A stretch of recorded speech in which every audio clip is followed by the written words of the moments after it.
this is in fact our third dialogue, and we have had already 2 dialogues. One here in 2019, here in Bali, we organized the first dialogue, and second was online, virtual dialogue in 2020. I would like to just, for our online participants, remind some housekeeping rules. So it's very important that you keep your microphones muted at all time and only switch them on if you wish to speak and you are given the floor. And we would hope that the speakers and the panelists could keep their camera on when presenting. And I would like to also note that please rename yourself in the participants window.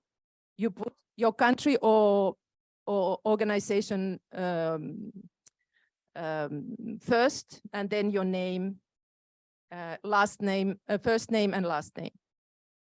And after each session, there will be time for questions and discussion. So please use the raise hand function. And I would like to remind all participants also here in the room, please keep your interventions short and focused so we have time more intervention. So I would like to now pass, these are the kind of guidelines for the online. And here in the room, I will pass the floor to our OECD Deputy Director of the Environment Directorate, Ms. Mathilde Mesne-Ménard. Thank you, Heya, and good afternoon, good morning, good evening, perhaps, to all of you. And dear Deputy Minister, dear all of you, it's really a pleasure to welcome you here to this third regional Ocean Policy Dialogue on Marine Plastic Pollution in Southeast Asia.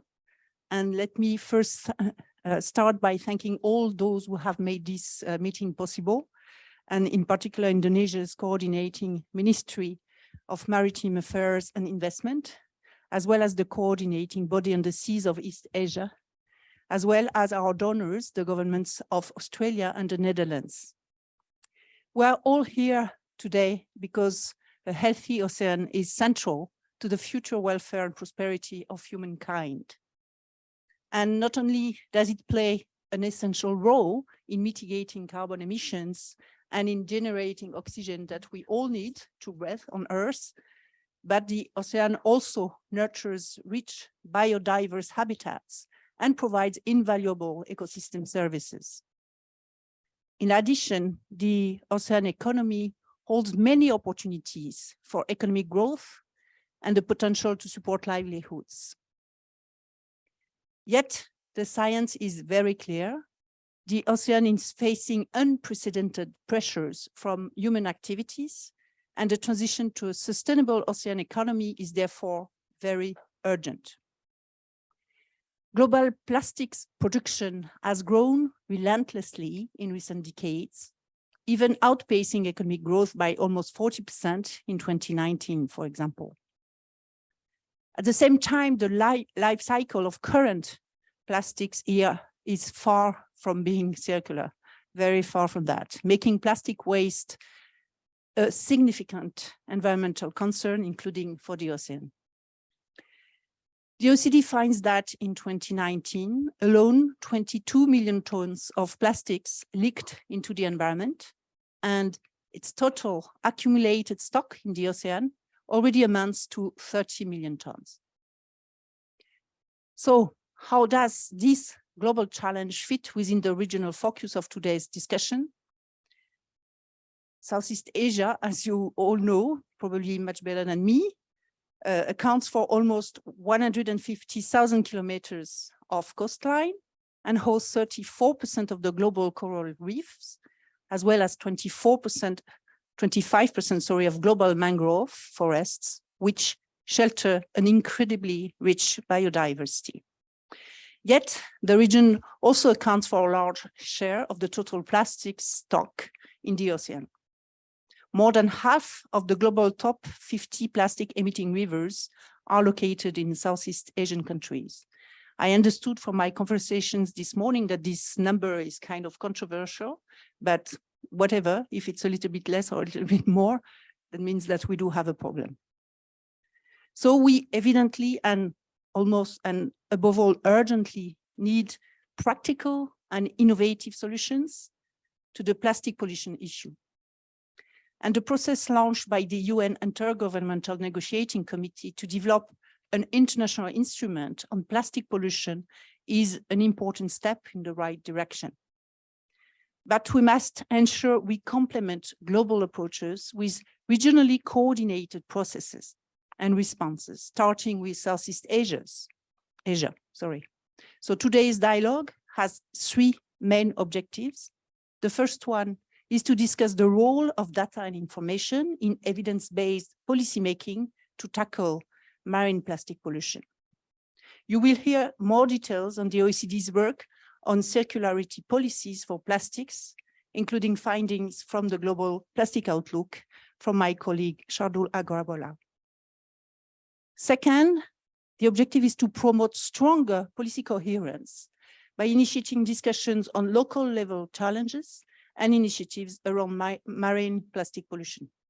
And third, we will also explore tomorrow the state of finance and investment for the sustainable ocean economy and find ways to leverage more funds, hopefully. So it's really great to see so many Southeast Asian countries represented today. I encourage you to really actively participate and seek to learn from one another experiences. That's really the beauty of what we do at the OECD, sharing experience on what works and also on what does not work. That's quite important.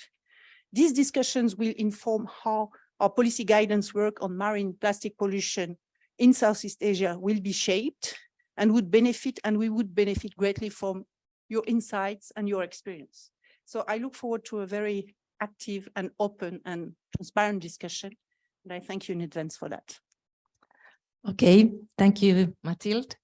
And we have now pleasure to have Ms. Nani Hendiarti, Deputy Minister of the Coordinating Ministry of Marine Affairs and Investment of Indonesia, to give her opening remarks.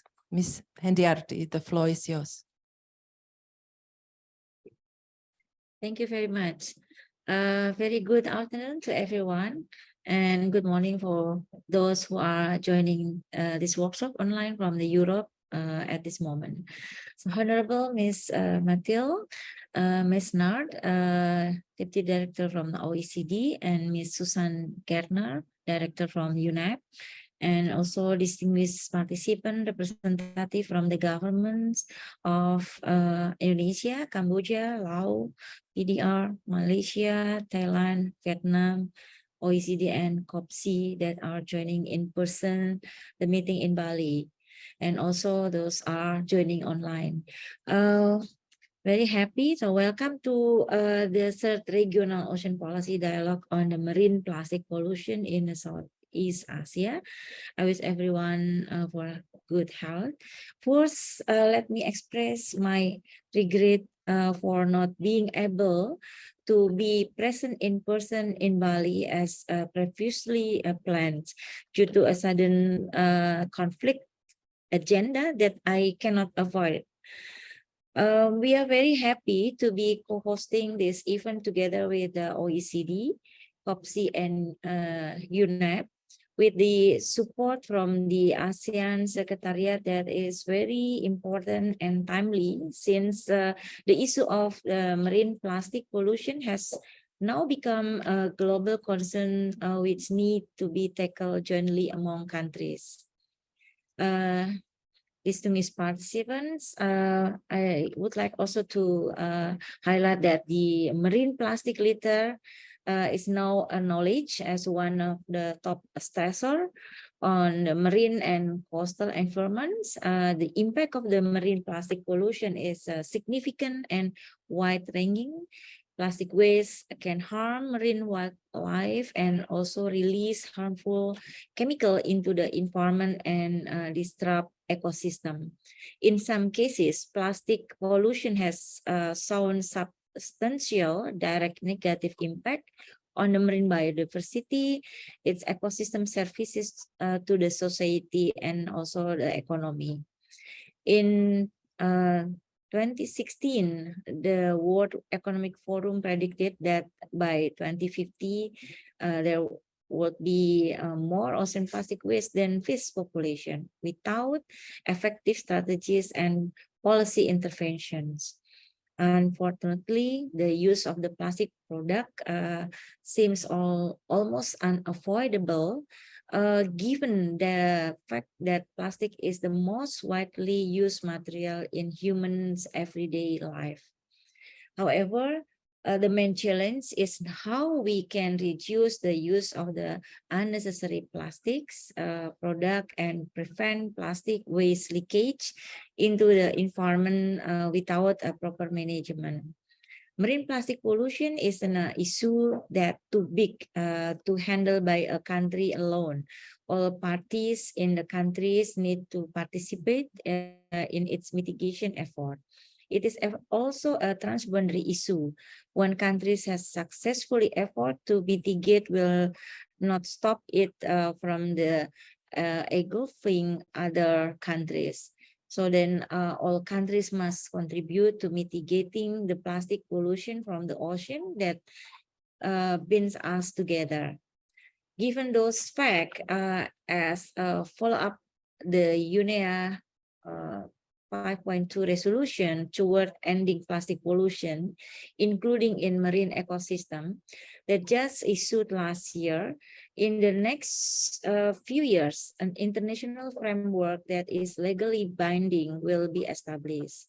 Indonesia really hope that the resolution can encourage a fair and mutually benefit multi-countries and stakeholder collaboration toward achieving our common goal. And Indonesia government will work to lead and support stakeholders and global partner to prioritize work in advancing the multi-stakeholder collaboration with viable solution and secure investment opportunities for the global plastic treaty.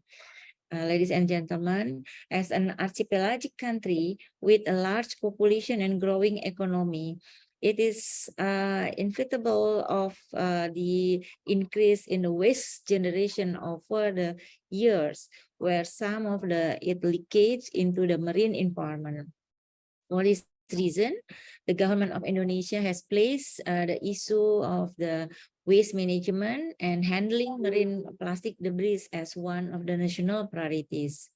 So following the issues of our presidential decree number 83 2018 pertaining the marine debris handling together with the national plan of action, we have invested significant effort to handle this issue in a broader policy array. Various regulations have been issued to reduce waste generation, apply innovation and technology for waste management, encourage circular economy, and carry out campaign to change people behavior. In the last 4 years, we have successes in reducing about 35.4% of the plastic waste leakage into the ocean compared to the 2018 condition. So although these features shown good progress, there is still a lot of work to be done to achieve our national target of the 70% reduction in 2025. Certainly, it will be an important task to achieve this target by the government alone. Therefore, we have been cooperate with the strategic country partner and various stakeholders who share the same vision as us.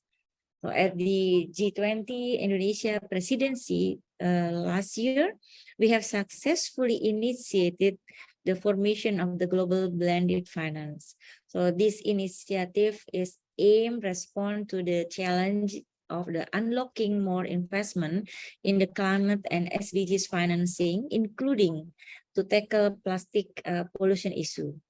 Through the Ocean 20, forum or 20, we have also created a strong foundation to encourage more concrete cooperation in mainstreaming ocean-based green economy development while maintaining its quality for the future generation. During the Indonesian leadership in ASEAN, we also would like to take liberty to invite ASEAN member countries to jointly strengthening our collaboration to deal with marine plastic pollution together. I'm sure there will be always be space to review the regional plan of the action documents that have been launched a couple of years ago and see how those plans are implemented. I also would like to invite OECD, UNEP, and other partners to contribute to this regional cooperation at the ASEAN level. Ladies and gentlemen, as a conclusion, I would like to stress that Government of Indonesia put its serious concerns on the handling marine debris. We are fully aware that this issue needs to be tackled by collaborating with all stakeholders, government institutions, researchers, private sector, informal sector, as well as people who work individually or joining in the waste management area. I'm highly optimistic if we can work on it together. With greater cooperation among the stakeholders, we could strengthen engagement and commitment between country, government, business, and society, and mobilize more collaboration and investment to achieve regional target to tackle marine plastic debris. In my closing speech, once again, I would like to thank you for the cooperation of all parties who have been participate in this meeting, and also apologize that I cannot be there, but I have my director, Mr.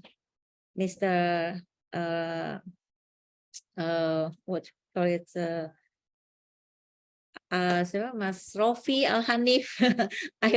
I almost forgot the name because we haven't met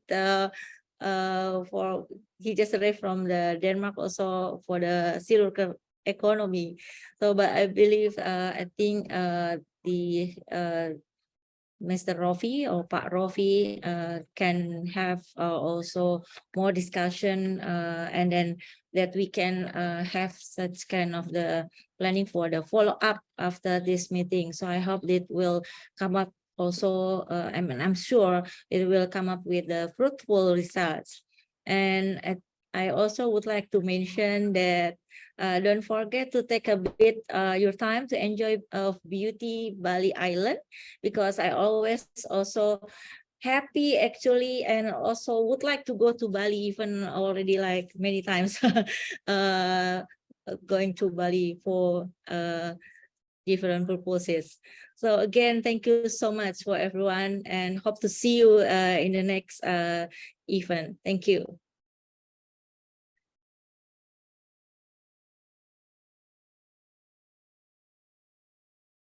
Thank you very much, Ibu Nani, and thank you very much for your interesting thoughts and also calling for cooperation. And this is exactly the purpose of this event, to bring together different stakeholders, countries, international organizations, private sector, local governments, and civil service, civil society representatives. So thank you very much. And indeed, Bali is beautiful. So we are enjoying, I think, all of us.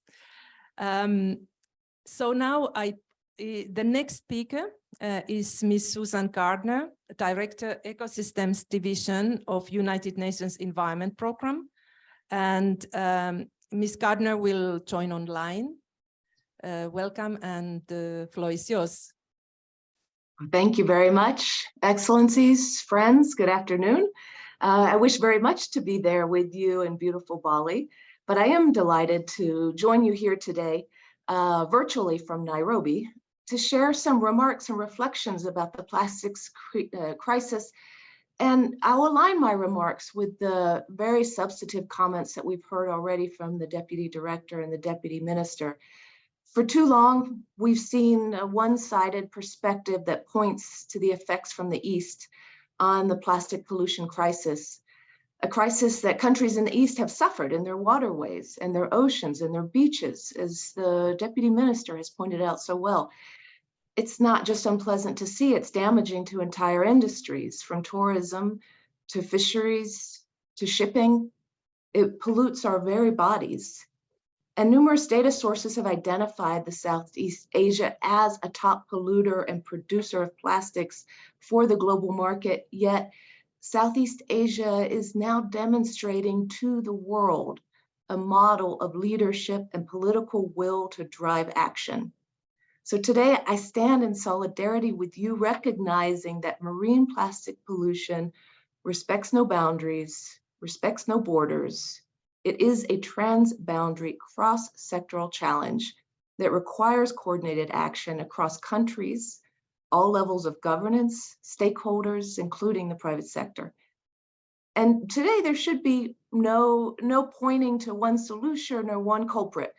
We at UNEP and COP-C know that to truly address marine plastic pollution, we need all hands on deck, all around the world. And this is an opportune moment as the political momentum is building to address plastic pollution. With the Intergovernmental Negotiating Committee meeting just around the corner in Paris, it will develop the content, the objectives, the scope, and the provisions of this global treaty. And there's an option paper that has just been published that contains possible elements to be featured in this instrument. It's based on a comprehensive approach that addresses the full life cycle of plastics, the approach that we know that is needed to truly address this crisis. Your continued engagement and leadership in the ongoing negotiations is essential. It's the opportunity to contribute to the vision to achieve an ambitious outcome that takes into account regional priorities. But meanwhile, we must continue to act now on marine litter, building on the existing regional seas programs like COP-C for much needed knowledge sharing, capacity building, and standardizing data collection. And COP-C offers an intergovernmental platform to coordinate action and to promote regional priorities in addressing marine litter. It supports countries in East Asian seas to develop and implement evidence-based national policies that align with national needs, regional priorities, as well as global goals. And this cooperation enables harmonizing of approaches for monitoring and for making data comparable and transparent for evidence-based action. For example, through regional guidance, training, and national baseline surveys. COP-C's recent established regional node is an important contributor to the global partnership on plastic pollution and marine litter. It provides a mechanism to share knowledge and network.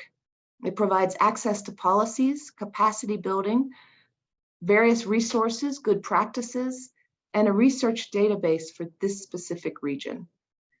On behalf of UNEP, I would like to congratulate OECD, the Indonesian Coordinating Ministry for Maritime Affairs and Investments, the ASEAN Secretariat, COP-C, and the UN Economic and Social Commission for Asia and the Pacific for initiating this important regional policy dialogue to build partnerships and cooperation on plastic pollution and marine litter, to harmonize and share information and data, to replicate good practices and leverage effective investments towards regional priorities and global goals. Let's use this event to build on existing progress, to enhance regional cooperation that points to the solutions to prevent plastic pollution. Thank you.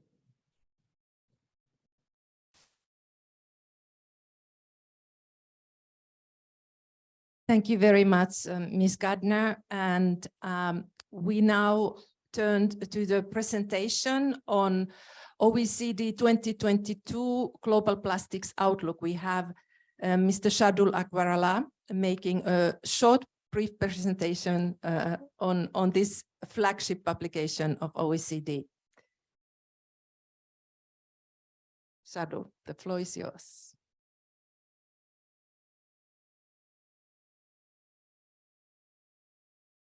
Thanks very much.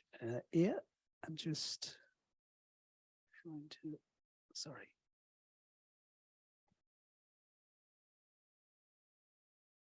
Okay. Honorable Deputy Minister, ladies and gentlemen, it's a pleasure to share with you some of the findings from OECD's Global Plastics Outlook that we released in 2 volumes last year. The first volume took stock of the situation at a global level, both in terms of plastic flows, waste generation and leakage up to 2020. And the second volume developed policy scenarios to 2060, both under business as usual, and also what kind of policy packages we can put in place to bend the plastic curve and also try to eliminate leakage of plastics to the environment. So in terms of the outline of my presentation, first, I'll talk about plastic flows and projections under business as usual. I'll give a global overview, and then I'll try to distill some regional insights for South and East Asia.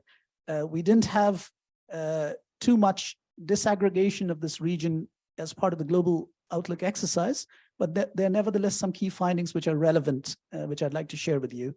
Then I'll briefly discuss what kind of policy packages we can put to reduce and also try to eliminate plastic leakage. And finally, I'll talk about what kind of efforts are needed at both the global and the region level, and what are some of the implications for implementation, which are also issues which are quite relevant for the upcoming negotiations at INC2. So just taking stock of the historical situation, you've seen similar versions of the chart from previous research. 2 differences of our quantification. One is we have looked at the economic drivers of plastics use. And the second issue is at the very end of this time series, where we have also quantified the impacts of the COVID-19 pandemic. First, the dip in production, and then the rebound in 2021. So in plastics use doubled, more than doubled in the last 2 decades, between 2000 and 2020. It stood at 460 million tons in 2019. And you can see 2 dips in global plastic use. The first one was tied to the global financial crisis around 2008. And the next one, as I mentioned, was the COVID-19 pandemic, and you had a dip in 2019, but a very quick rebound in 2020-21. Now, in terms of regions, we have fairly large categories of regions here. Just to summarize the information, this region is what is called Other Asia. Don't ask me, it's the modelers who pick the titles of the region, but we will be going deeper into this region as part of a regional plastics outlook, and I'll talk about it in the next session. Now, there are big disparities in consumption. You have 156 kilograms per capita of plastics consumption per year in the OECD countries, 39 kilograms per capita per year in non-OECD, but even within countries, there are big disparities, both at the regional level and by income. Now, let's look at the other side of the coin, which is the waste generation. In 2019, plastic waste generation amounted to 353 million tons. 40% came from packaging with lifetimes of less than 6 months. Another 12% from consumer products with lifetimes of less than 3 years. Then we have textiles, another 11%. And the remainder came from a whole range of other applications, and you see some photographs showing those kinds of applications. So more than half of the plastic waste generated comes from applications with lifetimes of less than 5 years. Now, what we care about much more is not just the waste generation, but leakage to the environment. 22 million tons of plastics leaked to the environment in 2019, of which 6 million tons went into the aquatic environment. And all of that ended up, most of that ended up in the rivers, and a lot of it remained as plastics floating in rivers, which then ended up in the coastal oceans. But a significant share of the plastics also sank on riverbeds. And this is a problem that hasn't received enough appreciation so far. And there's a very significant sizable stock of plastics which have accumulated on riverbeds, which we estimate to be over 100 million tons. And then you have the situation in the oceans, where we have accumulated stocks in the oceans of around 30 million tons. Now let me just briefly mention what are we projecting for 2060. So this is the situation up to 2019. We have 460 million tons in 2019. And sorry, this is what we are projecting. We are projecting a tripling of plastic use by 2060. And this is the regional picture. So for many of the advanced economies, we are projecting a less than tripling, roughly a doubling for most of the advanced economies. For many of the emerging economies, it's tripling or more than a tripling. So for the region in this chart where the ASEAN countries are located, it's called South and East Asia here, we have a near quadrupling of plastics use by 2060, which is being projected. And you can see the projections for other parts of the world there. Now, if you're talking about waste, plastic waste globally is projected to triple, but it's projected to quadruple in South and East Asia. So on the right, you have the picture for South and East Asia, and half of the waste generated in 2060 will still be landfilled, and almost a quarter is projected to be mismanaged in South and East Asia, even in 2060, in the absence of more stringent policies and better infrastructure for waste management. Now, short-lived plastics account for more than half of the waste generated in South and East Asia, almost 52% in 2060.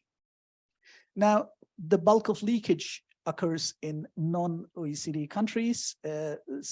South and East Asia is just one of the regions, but you can also see significant shares of a region which is called Other Africa, which is largely sub-Saharan Africa, and also sizable shares for India and China in the chart, both currently and in 2060. So this region remains one of the key contributors to leakage in the absence of more stringent policies. So the next question is what can we do in terms of, I mean, in the context of the plastics negotiation, there's a lot of talk about zero plastic pollution. So let me just pose the question, how far would we be in 2060 from zero plastic pollution?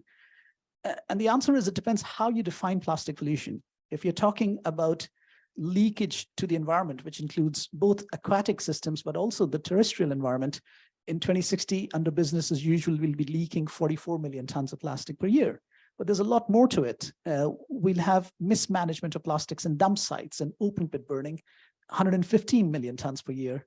On top of that, we have stocks of plastics which have already built up in the aquatic environment, almost 500 million tons. Then we have greenhouse gas emissions linked to the plastics life cycle. And finally, you have a whole range of other impacts linked to the plastics life cycle, including on land use, human toxicity, and so on, which are projected to double from 2019 levels. So the marine leakage is one part of leakage to the environment, but plastic pollution is a much, much, much bigger issue that collectively as a global community will have to tackle. So what kind of policies can bend the plastics curve? And if you look at the chart on the right, we divided policies into three categories. First, we need to restrain plastics demand and enhance circularity of the plastics life cycle. Second, we need specific policy measures to enhance recycling. But third, for places where leakage to the environment is a big problem, we need to close leakage pathways, and a lot of it has to do with better waste management infrastructure. So within this broad set of policies, we looked at two kinds of scenarios: regional action, where we look at policies as they exist today, and then try to incrementally improve them and see how far we get. For the global ambition scenario, we started with a goal, how to nearly eliminate plastic leakage by 2060, and what kind of stringency we need in the policy package. So let me just share with you some results. So in purple, what you have is business as usual projections of plastic use, waste, mismanaged, and leakage. And then the next bar, which is purple, is the regional action, and then the green is the global ambition. And so you can see that progressively more stringent policies would decrease plastic use, waste, mismanaged, and leakage all through the cycle. Global ambition would decline plastic use by 1/3. Plastics recycling would reach almost 60% in 2060. And leakage would be nearly eliminated. We still have 1 million tons by 2060. That's as far as we could get in this modeling exercise. And this is just the picture for this region, South and East Asia. And you have obviously smaller magnitudes, but roughly the same picture. So next, the question is, how much will it cost? I mean, first, let's just look at what kind of efforts would be required. So if you look at 3 categories of responses: restraining demand, enhancing recycling, and closing leakage pathways. For many of the advanced economies, the effort is on 2 areas, basically: restraining demand and enhancing recycling. The leakage pathways is less of an issue. For the non-OECD countries, you need all 3 measures working in conjunction, and that's a similar picture for this region in particular. But for all countries, upstream interventions are equally important, so it's not just a waste management issue. We also looked at the costs, and costs as a share of GDP for different regions. These are the costs by 2060 for the regional action scenario. And then you have the global action scenario, where overall less than 1% of GDP is our estimate of the cost to virtually eliminate plastic leakage. But of course, you see significant regional disparities. For example, for sub-Saharan Africa, the percentage could be as high as 3% of GDP. And there you have South and East Asia, which is about 1.8% of GDP. So some final takeaways. Eliminating leakage requires global action on all aspects of the plastics life cycle: restraining demand, enhancing circularity, and closing leakage pathways. Upstream interventions are essential to reduce impacts and costs. Plastic flows to the environment can be drastically reduced at modest costs overall, but there are significant regional differences. And costs as a share of GDP will be higher for many developing countries, making a strong case for strengthened international cooperation, including financing and capacity building, which we'll be discussing tomorrow in session 6. Now, even if leakage occurred, stocks of plastics in aquatic environment would double, raising questions of how to identify and prioritize interventions to address legacy plastics in aquatic environments in particular. Then we need also a more granular discussion on plastics, differentiating by applications, by polymers, stages of the life cycle, to inform policy interventions and the INC negotiations. And at the same time, we need to broaden the locus of what we mean by plastics pollution, not just marine litter, but also rivers, pollution on land, air quality, GHG emissions, and toxicity. Equally critical is international alignment of design and product policies, trade and circular economy, regulation of hazardous substances across the plastic value chains. So that, in a nutshell, is an overview of the global plastics outlook, along with some insights for this particular region. Thank you very much.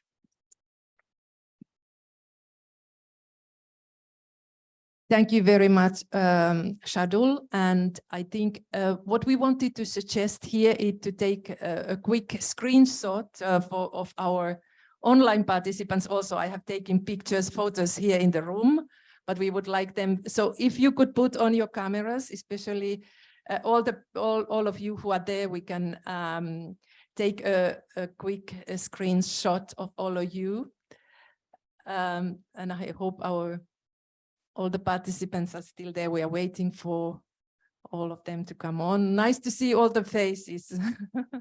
Welcome, everybody. There are many people there now. I think we have more than 70 participants online. And here in the room, we are about 40, maybe almost 50, I think, or 47 participants or something like that. Are we ready to take the photo online? I think we are here. I will wait a little bit. Okay, thank you very much. And we look forward to active participation from the online participants. And thank you, Mathilde, Miss Nani, Miss Gardner, and Shadul. And we hear from Shadul also later about the plans to develop a regional plastics outlook, so we can continue a discussion on that. But now we turn really to the real discussion, and we will have Natalie Harms from UNEP, UN coordinating body on seas of East Asia, COPSEA. She's a project officer on marine litter, and she will be moderating this session, session 1, which is on the role of data in evidence-based policymaking to address marine plastic pollution in Southeast Asia. And we do some changes here in place, and we will start the first session. And I would like to just to note that for the participants here in the room, after the presentations, and if you want to make any intervention, take the floor, please raise the flag, your flag, and we will give you the floor. And reminding also the online participants, use the raise hand function if you want to take the floor. Okay, I think we are ready, and I pass now the floor to Natalie.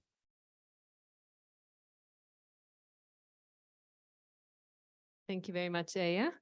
Good morning, good afternoon, dear participants, depending on where you are. It's my pleasure to welcome you to this third Regional Ocean Policy Dialogue. This is the third time that OECD and COPSEA and partners are organizing this event with the government of Indonesia, and I'm really delighted that we're back in Bali, in person or hybrid, to discuss this transboundary challenge of plastic pollution and marine litter. And a warm welcome also to everyone who is joining us online. So the objective of this first session is to understand how big the data gap is in the region. We've already heard that this is an issue, but we want to see also what data does exist. How can we access it? What is missing? What actions are taken or should be taken, and by whom, to improve data collection, to harmonize methods, to build capacity, and to access relevant tools. So before we hear from our speakers, allow me to briefly introduce myself and also tell you a little bit about our work.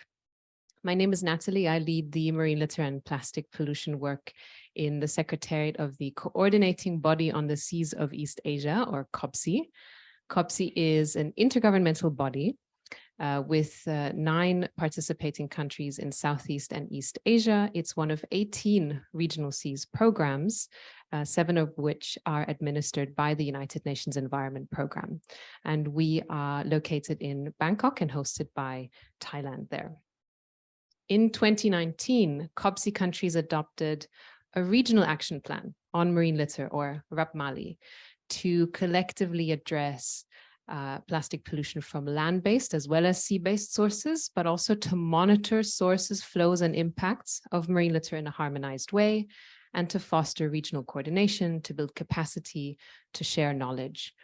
And in this RAPMALI, in this document, countries recognize that the access to robust and comparable data is crucial for decision-making, and also to track the effectiveness of our policies and interventions.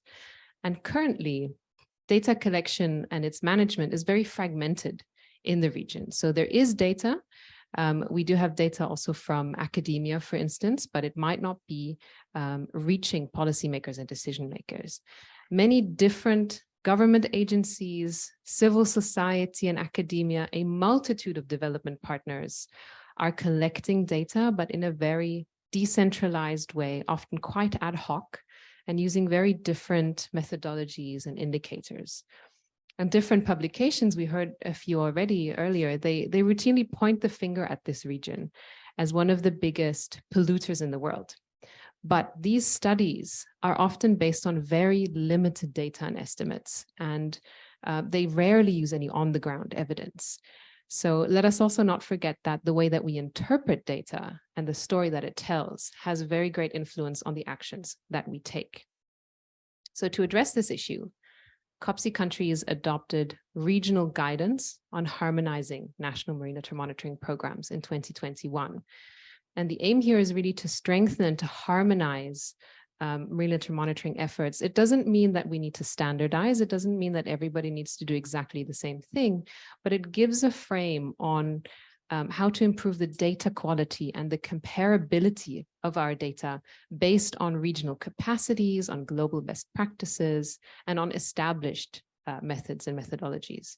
So together with CSIRO, the Commonwealth Scientific and Industrial Research Organization, we've conducted national baseline surveys in Cambodia and Malaysia and Philippines and Thailand and in Vietnam. So we're working there closely with actors toward establishing baselines based on surveys on the ground.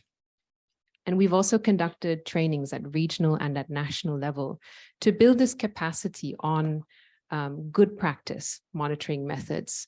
And we've also developed training modules on sampling plastic pollution, and this is also available online for anyone to use.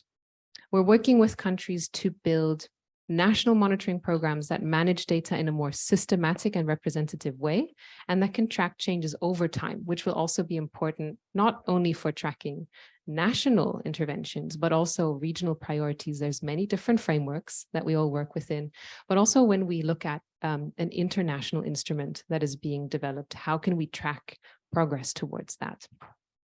And we're very happy to work with partners and governments in the region to expand these efforts. So COPSI and ASEAN overlap largely, but we're not exactly the same geographic area. So we're happy to expand these efforts to other ASEAN countries as well.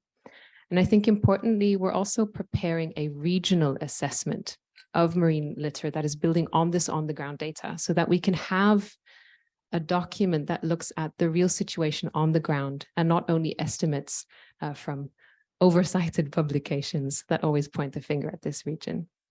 So we've worked with different partners on this issue, but I think there's still a lot to be done, but also looking further up the chain. So assessing waste leakage and flows in cities, identifying leakage hotspots, but also looking at different data like material flow analyses, the import and export of plastic and waste. How does all of this information, how do these data come together? And they can only become truly meaningful when they're compiled in a centralized national way, in national source inventories, so that they can inform our actions and so that we can track effectiveness over time. And they'll also be key when we move toward international instrument. So this as a sort of backdrop for our discussion. And let me turn to our first speakers. The colleagues from OECD Environment Directorate will provide some background information to set the scene for our discussion. So first, may I invite Ms. Miriam Linster, Principal Administrator from the Environmental Performance and Information Division, to give a brief presentation, and she's joining us online from Paris. So welcome, Miriam. Please share with us how the region can move towards more effective information systems to support waste and plastics management. Please, the floor is yours. Thank you very much, Nathalie. I'm very pleased to be here with you today, so only virtually. So I will share with you some insights from OECD work. These insights do not specifically focus on the region, but they are useful for the region. Sorry. Well, in this session, we dwell upon a topic that's really at the heart of OECD work. Next slide. Environmental information and reporting are key pillars of our work. They provide the factual foundation for work on environmental policies, policy integration, green growth and sustainable development, and also for environmental performance assessment of countries. This work was already initiated back in the 1970s to provide a harmonized information base for OECD work and for promoting a comprehensive approach to environmental information, considering the entire information chain. The work has evolved over time, and we currently are active in various areas. The work covers basic data and statistics, environmental accounts, indicators to monitor progress, and work on environmental information systems with country assessments, the exchange of experience and good practices, and the development of guidance for countries. The work is supported with official recommendations by the OECD Council that set out collective agreements by countries on what should be done or what countries intend to do. And some of these recommendations are directly related to environmental information and reporting, notably a recommendation adopted last year that brings together 3 earlier recommendations from 79, 91, and 98. And it's important to note here that adherence to these recommendations is not limited to OECD countries. All countries can adhere. Next slide. So the work on waste data, next slide. Work on waste data and indicators is an integral component of OECD work. We have a regular data collection from countries. The data are then validated and used in policy work and country reviews. And this is for us a very important step as it provides useful feedback on the quality and policy relevance of the data. So we have now about 40 years of experience in this area. And the question is, so where do we stand? Are the data that we currently have adequate for supporting national policies and international work? Well, the answer is yes and no. We can see many advances, many improvements in data quality, more countries reporting, more harmonization, but at the same time, we also see that monitoring waste management and the associated material flows is still a challenge in many countries, including many OECD countries, and that available data are not sufficient for effectively supporting policies. So this is particularly important when considering the new information demands that come up with the move towards circular economy and more integrated approaches to management. Next slide, please. So what are the main measurement challenges and data quality issues that we see? Well, you have first often waste data that are estimated and that are more or less accurate, with differences in the measurement scope, with differences in definitions and definitions that change over time.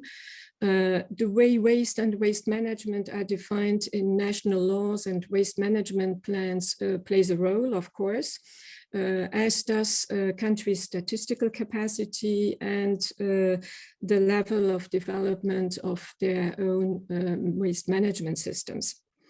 We have many gaps that remain in terms of the types of waste and materials covered. Many gaps as regards, for example, hazardous waste, industrial waste, waste management in the business sector. We also see that not all products and materials are monitored on a regular basis. And this is particularly important when it comes to materials that raise specific concerns as to their environmental impacts, and there plastics is an example. We have many differences in the way waste treatment and disposal are measured. Very often the trade aspects are neglected and the fate of waste once exported is unknown. We also see increasingly issues that are associated with waste that is not monitored through official channels. Information on illegal dumping is insufficient. And we have little information on waste that is collected and managed outside the formal sector, for example, by informal waste pickers and recyclers. And here again, this is particularly important in the case of plastics. And as I said, there are new measurement challenges that need to be addressed to effectively support preventive and integrated management approaches and the move towards a circular economy. Next slide. So what are the lessons that we learned from our work? Well, first of all, the cost effectiveness of the information system is key. And this goes with proper institutional arrangements and with effective data collection and sharing processes. Historically, in OECD countries, waste data came from environment ministries and some of their agencies. These were the agencies that also managed the monitoring of waste management plans, but we have increasingly national statistical offices getting involved.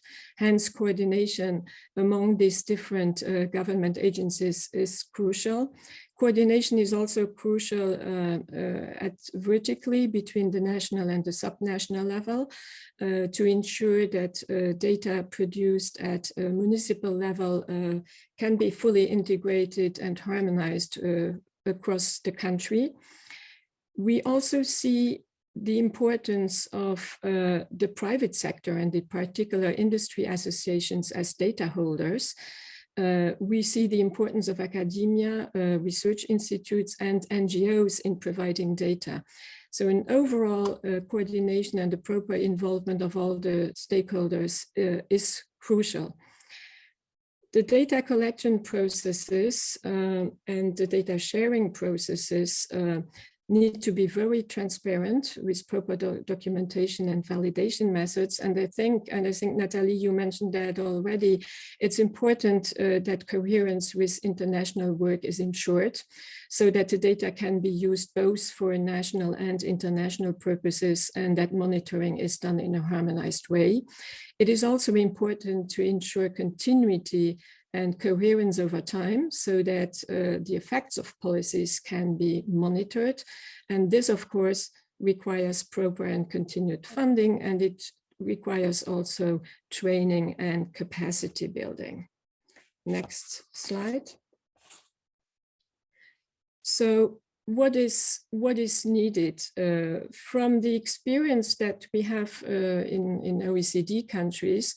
What works best is the setup of an integrated national waste information system that considers all important aspects and the full information chain, and that incorporates both data on waste and materials, and that can be complemented with data also on policy instruments, incentives, expenditure, cost recovery, and jobs. We have seen that when data is stored in a centralized database or repository, this is an important advantage as it provides coherent data for different purposes. We also see that it is important that the monitoring and measurement is set up in a way that it can evolve with advances in waste management policies.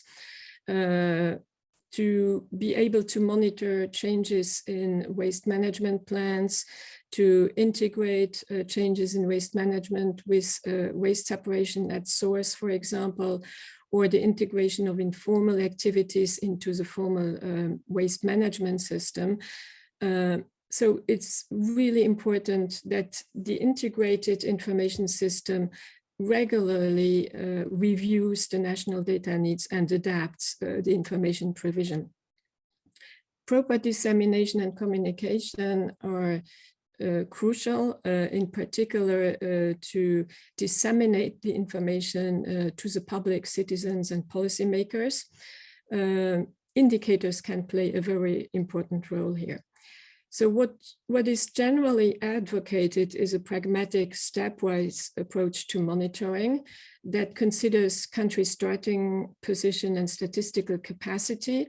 Countries can start modestly with the data most needed and available. Very often this is data about municipal waste, their composition and their management.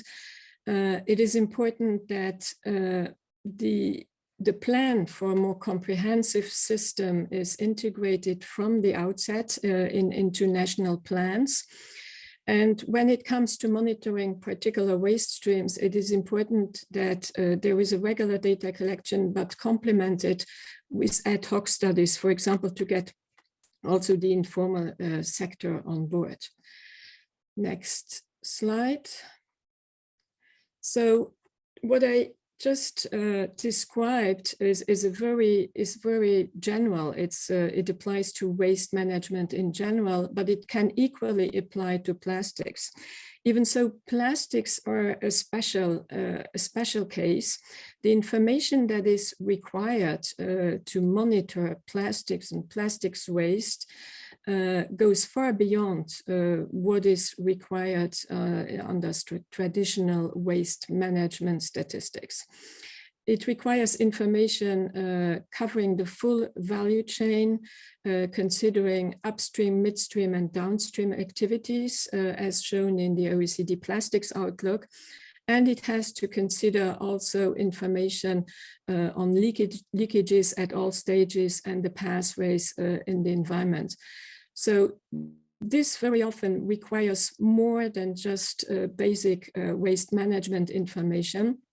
It requires dedicated monitoring, as I said, case studies or ad hoc surveys, and often also modeling. The existence of extended producer responsibility schemes can help for certain aspects here, but very often what is needed is material flow analysis and mass balances to get a broader picture of how materials flow through the economy.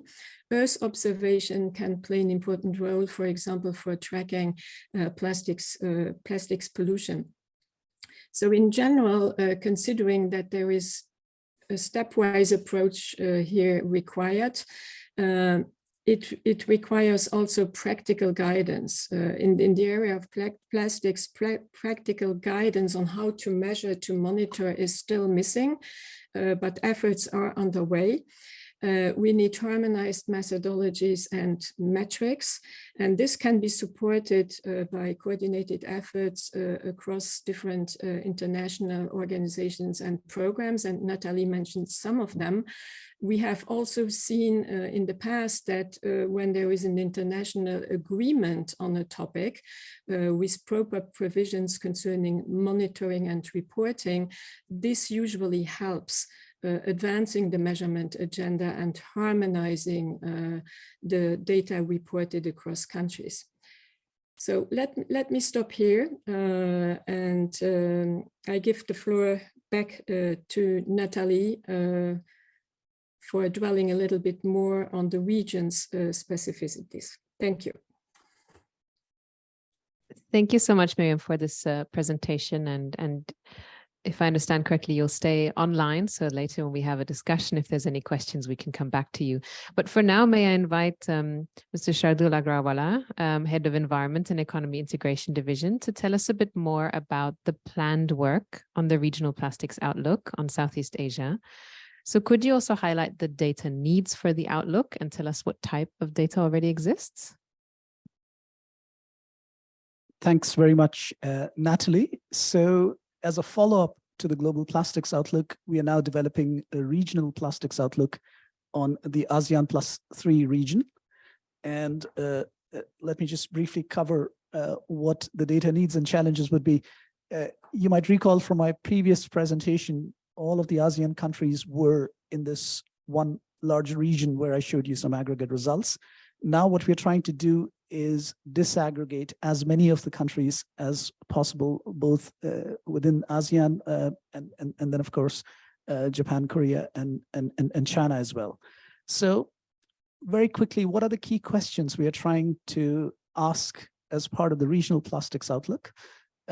So the first set of questions is related to the economic drivers of plastic use. The economic drivers of plastic use, countries, how do they impact? How do they impact different plastics applications and also demand for different polymers? Then in the absence of new policies, how much plastics would accumulate in the environment? A second set of questions is around policies. So what policies could help promote plastics life cycle with lower environmental impacts? And what would be the economic impact of those policies? And finally, a third set of issues is related to both harmonization and international coordination, both within the region, but also alignment more broadly. So how to harmonize policies between countries within the region, how to align ambitions with the global agenda on ending plastics pollution. So to do this kind of exercise, we are extremely keen to get your expertise, your feedback, and also to see what sources exist in your countries, because that's what would be needed to do this analysis well. So what are the kinds of things we need in terms of precise data to do the modeling that I mentioned? We need key parameters along the whole plastics life cycle, and some of these ideas were already mentioned by Miriam. So on plastics production, trade, and use, we would be looking for information on plastics content in products, lifetimes of different products, and also broken down by polymers and applications. On the waste side, information on collection rates, information on recycling rates, both collected for recycling, but also losses during recycling. And then, how does waste get partitioned between landfilling, incineration, and particularly assumptions about mismanaged waste, which is a very challenging issue, as many of you are already aware. And then finally, in the third pillar, looking at the pollution and leakage. So what is the evolution of waste management, collection, and litter? Looking at informality, which is obviously quite important in many of the countries in the region, so looking at the informality of the recycling system, the future of open pit burning, and then plastic waste leakage by type of product and polymer. So these are very specific needs, and we realize that we won't be able to get information on all of these aspects, but we want to, make the best effort and link up with you to try to get as much relevant information from national sources, as well as regional and international sources as we can. Now, this is ongoing work. This is not for citation. We're just in a very preliminary stage here. Based on what information we've been able to gather so far, this is just showing the heterogeneity in plastics use per capita by different applications. And you have various applications: packaging, consumer products, construction, electronics, textiles, transportation, tires, and so on. And not all of the categories are covered in the countries I've shown here. But this shows the best available information we have so far for the reference year, which I think is 2019. And now you will immediately notice that many countries are missing. So we are missing Brunei, we are missing Laos, we are missing Cambodia, we are missing Myanmar. We are also missing several applications, in particular textiles, but also a couple of other applications. So that's where we are. And this is just a very preliminary stage. And we'll be consulting you, and we'll be, trying to get better data and more complete data as this work proceeds. So what is our current assessment of data availability and limitations? Now, in terms of the sources we have looked at so far, the most complete sources we've been able to track down are the 2021 and 22 World Bank studies, which covered the whole plastics life cycle in some of the countries in the region. We're also trying to integrate national data sources and have already established contact with some such sources. And we also aim to compare with more bottom-up estimates. So, for example, we are working with a modeling group in Leeds University who have done some of those bottom-up estimates in the region. Now, in terms of outstanding data issues, I mentioned the countries where we don't have much data at all. And then applications like textiles, coatings and markings, microbeads, again, where we are missing data. And then on the waste stage, we are missing information on end-of-life fate other than recycling. We're also missing information on estimates of plastics embedded in internationally traded products. or if these estimates exist, they are very uncertain. So, and then the critical assumptions for the evolution of waste collection rates, end of life fates, recycling losses, that's another huge issue. How much, we often look at just collected for recycling. We don't look at recycling losses. Then plastic use phase lifetimes, different users have different lifetimes. What are the distributions of those lifetimes? Embedded plastics content and trade. And we know that for embedded plastics content, it's unlikely. We have data not just in this region, but many other regions of the world, but we may have to rely on expert judgment and so on. So this is the state of play. We are really excited to do this work in collaboration with you. And we are here to pick your brains, get your expertise, and hopefully, forge collaborations as we go forward. Thank you. Thank you so much, Abdul. And before we turn to our panelists from the region, let me just quickly check if there are any questions for clarification on these both presentations. We'll have some time for more substantive discussion later, but if anybody has a burning question now, please raise your hand. All right, otherwise, let me continue and Cambodia. Oh, very good. Sorry, you're so close. I couldn't see you.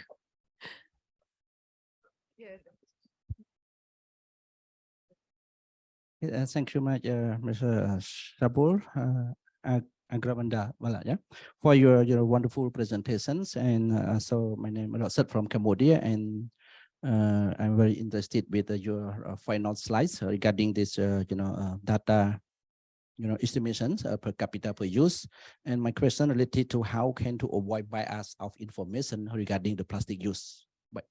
For example, in Cambodia, in 2015, we conduct surveys. It's done by the local NGOs, and we found that Cambodian could be the most of the most use of plastics per capita. Account about 2,500 unit of plastic bag, a small one.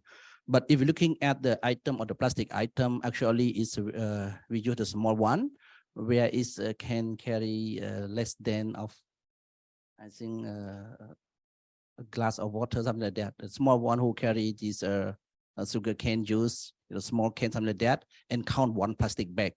So by discounting, compared to the developed country, they actually the size of plastic can carry up to 10 kg, per unit of plastic bag. So based on the information, I think that this information or survey seem to be biased for Cambodians. Research, since with different type, get different size of the plastic use. So how to avoid of a data,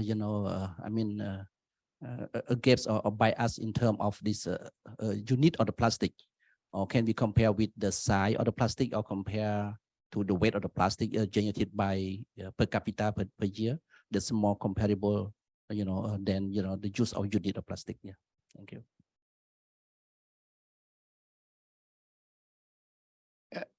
Thank you for that question. And what the slide that I showed you is, at the moment we adjusted the starting blocks, and this is the information we were able to pull together from available estimates. So this is not our analysis, and this is just, that's why I said it's, you have to treat it with caution. We've just tried to pull together to just give you a snapshot of what kind of information is available.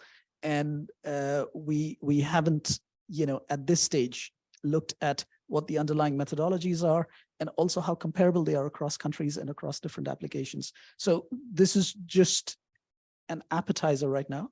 And we, it's precisely these kinds of questions that we need to reflect on together with you to address some of these complex issues. I mean, we adjusted the starting blocks right now.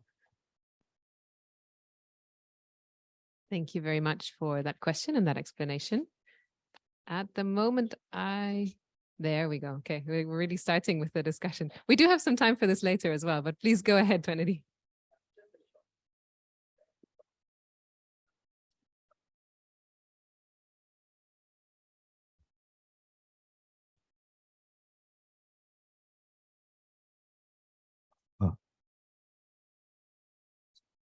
For taking too much of the time. Okay.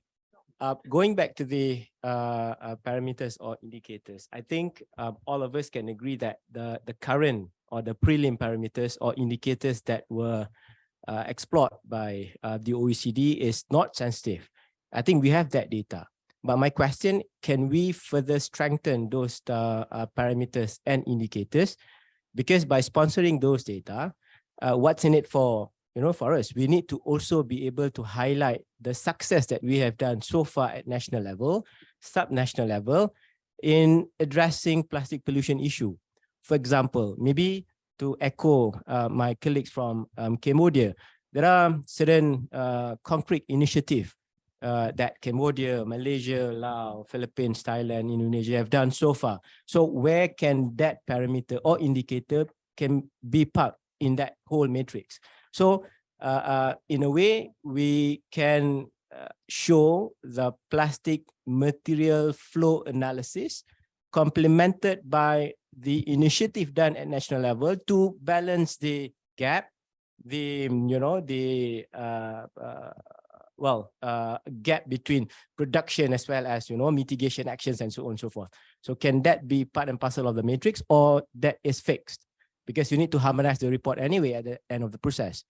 Just to get some inputs on that. Thank you.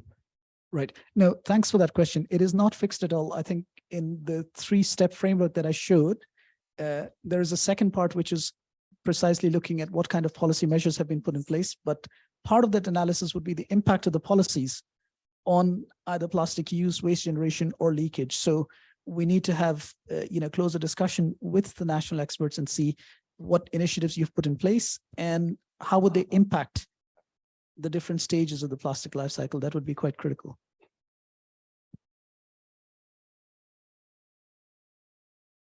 Please go ahead, Philippines. Yeah, just a quick question. How do we ascertain or ensure quality of the data? As when we do modeling, the output of your models will be as good as the data that you put in. So how do you ensure quality of the data when you try to harmonize and ensure that there's no subjective or advocacy-driven numbers being put there? Another point that I'd like to ask is, in the presentation earlier, you mentioned a third reduction. Now, did you explore the substitutes to plastics that you'd like to reduce in the model, in the global consumption assumption models that you have? Meaning, if you are to take out 1/3 of virgin plastics, my question is that what would be to substitute that 1/3, and how do you ensure that advocate or that drive to minimize consumption does not affect potential investments to address treatment end of life of those materials? Okay, so very important questions. Let me first talk about data quality. You're absolutely right. I mean, the modeling is only as good as the data that goes into it. So what we want to do is set up a process where we try to get data from national sources to the extent it's available. Also, I already mentioned that we've already taken a serious look at reports like the ones produced by the World Bank, which these material flows analysis for different countries. So we are keen to look at all available sources and engage with experts from the countries who know best, and then come to an assessment. I mean, it's not for us to judge. What we would like is both of you to get your expertise, basically, a much better position to identify what the in the underlying data. So as far as what I can say, and I mean, I'm really grateful for this this meeting, because it's precisely this kind of dialogue and engagement that we want going forward. Now, in terms, sorry, I forgot your second question, if you don't mind. It's the 1/3 reduction, production reduction that you're aiming for, the potential substitute, and how that can potentially impact drive towards investments to manage and treat that part of the waste. 1/3, no, we had a 3-part policy package. So it was cutting unnecessary demand. The second part was enhancing recycling, and the third part was closing leakage pathways. So it was a 3-pronged, but it was not 33. There were just 3 parts of the package.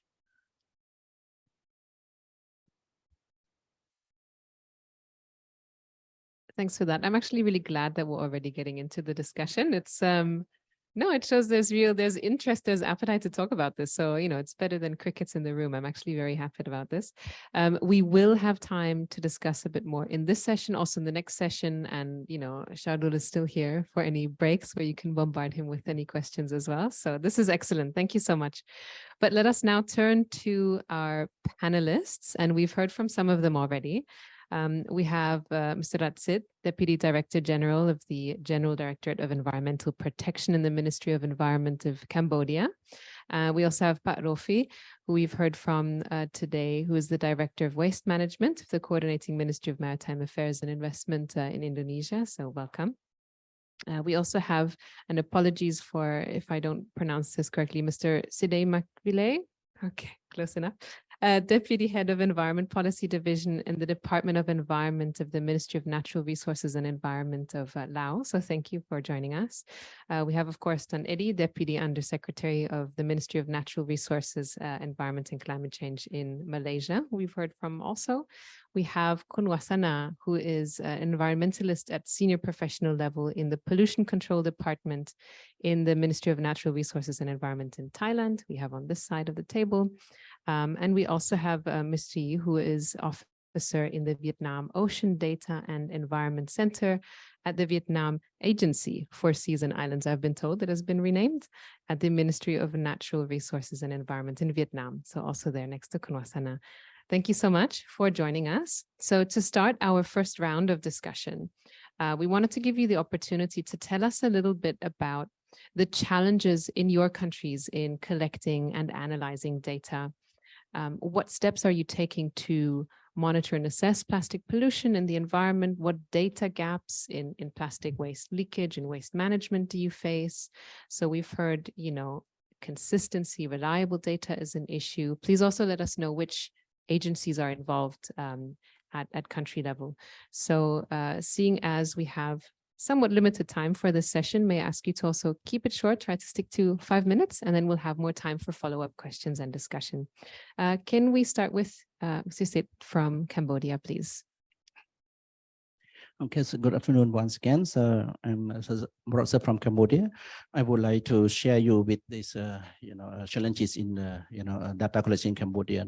Actually, in my country, we don't have a systematic records of the data, and all data remain within the respective ministry and agency, as well as with local government. And when we conduct the national survey, that all institutions, private and public sector, they don't keep the records, at the statistic one.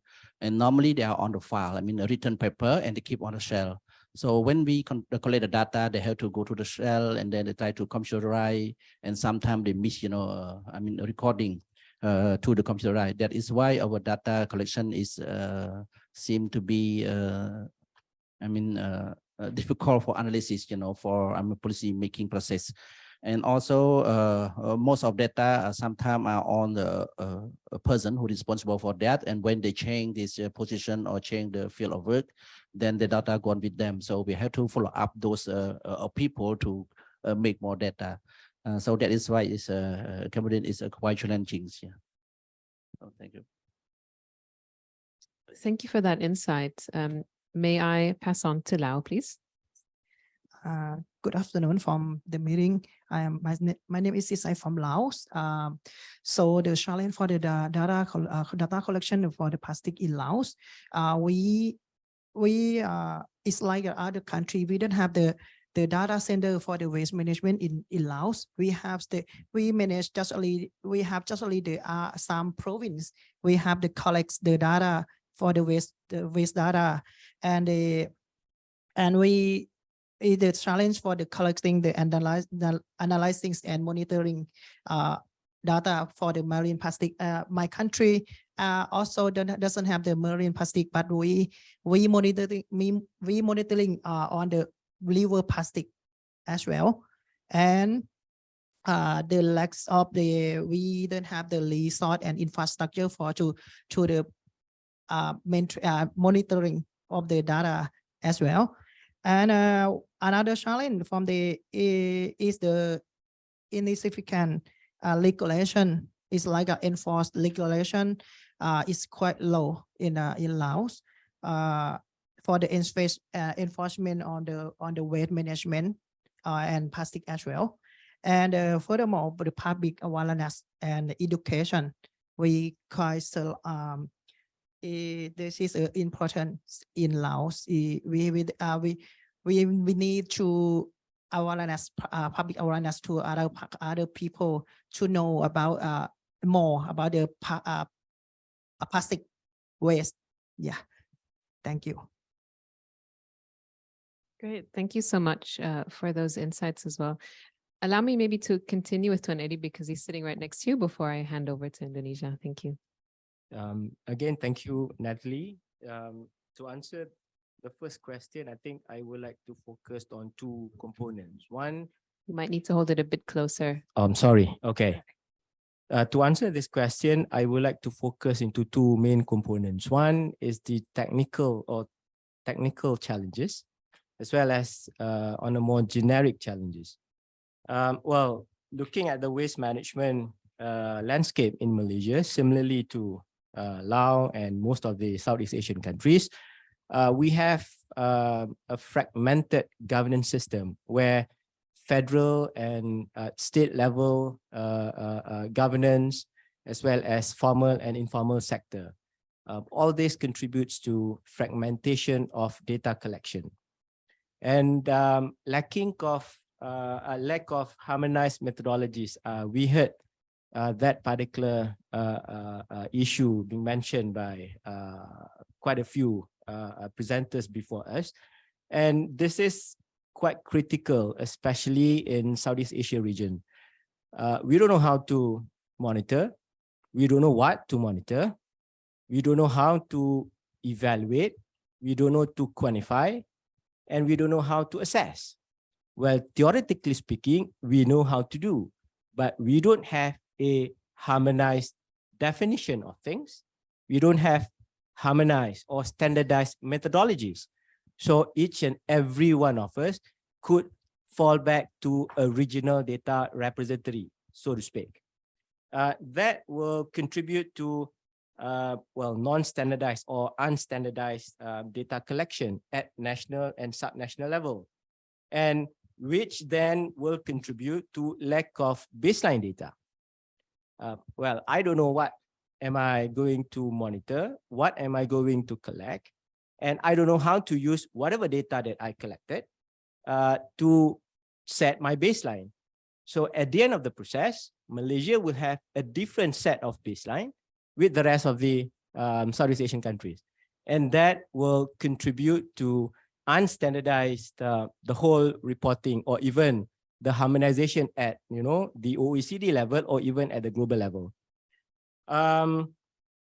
Going to the more generic well, challenges, that has been mentioned also by a few of the presenters earlier on, that issue of data interpretation as well as misrepresentation of data.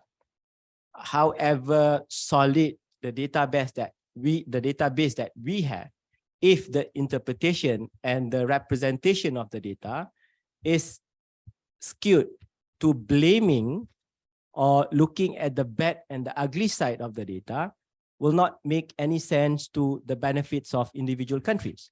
And I think this should also be part and parcel of the whole data harmonization process, to also look at the potential side of the data that we gonna collect. Well, more often than not, we were being quoted as the biggest contributor to the marine plastic pollution. Well, the same data, if I can look at it from a positive angle, why don't we turn the narrative into, well, Southeast Asia region have a large potential of circular economy initiative. That kind of positive narrative will nudge investors to start looking at this region and invest with more innovative solutions and so on and so forth. So I think representation of data must also be taken into consideration. Last but not least, I think this is the crux of the challenges, because in Southeast Asia region, we never see waste as resource. We see waste as just a mere waste. So we don't see the value of the waste-related data. So if and until we can turn the perspective on waste, data will not flow. Data will just be a mere 1 or 2 or 3 X, Y, Z number. It doesn't reflect the need for us to massage the data for the benefits of countries. So I think to start, well, we need to start value waste as resource.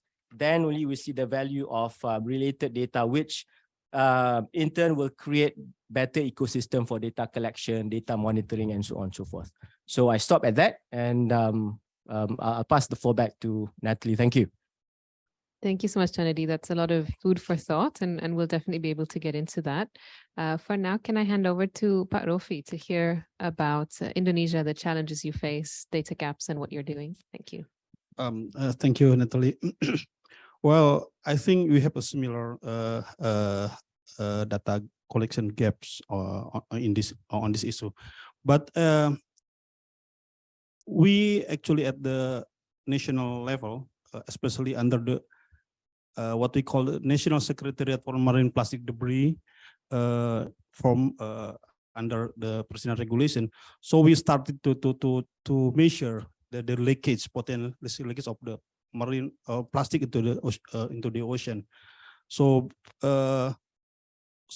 we have tried and looking at several methodology. Actually, they are using internationally, like Jambek, for example. They are using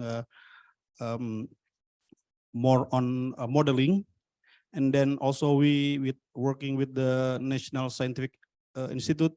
We do more on measuring the litter on the beach. We mean that we put some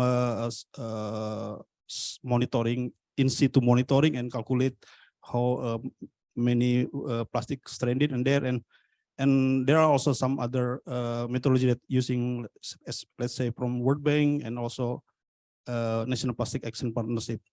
So that's, I think, the gaps, because it shows a little bit different result. But under the secretariat, we are also established more more simple measurement. So we collect the data from the local government, because we have national platform for waste management data that should be filled out by the local government every year. So then we have some calculation on that, how many plastic part of that, how many been treated, and how many dumped, and how many potentially leakage to the environmental. I mean, when the waste is not treated well, that we can calculate as potential leakage, and based on that calculation, then we measure that, and with some assumption, of course, then we come up with the numbers. So that's as we can see from in the screen. So we use that as a land-based potential leakage, and we do also monitor and count what we call the sea-based potential leakage, meaning that the activities in the ocean or in the coastal areas, such as from the fisheries, from the tourism, and under transportation. We also try to calculate and measure the waste generation and how many parts of it leak potential leakage. So based on that, then we have number, and we can monitor every year. So we have numbers for that. From that, then we can really calculate how many reduction every year, or what we have achieved from what we have been done with the National Plan of Action. But the challenge is, since we are dependent on the data coming from the local government, we have like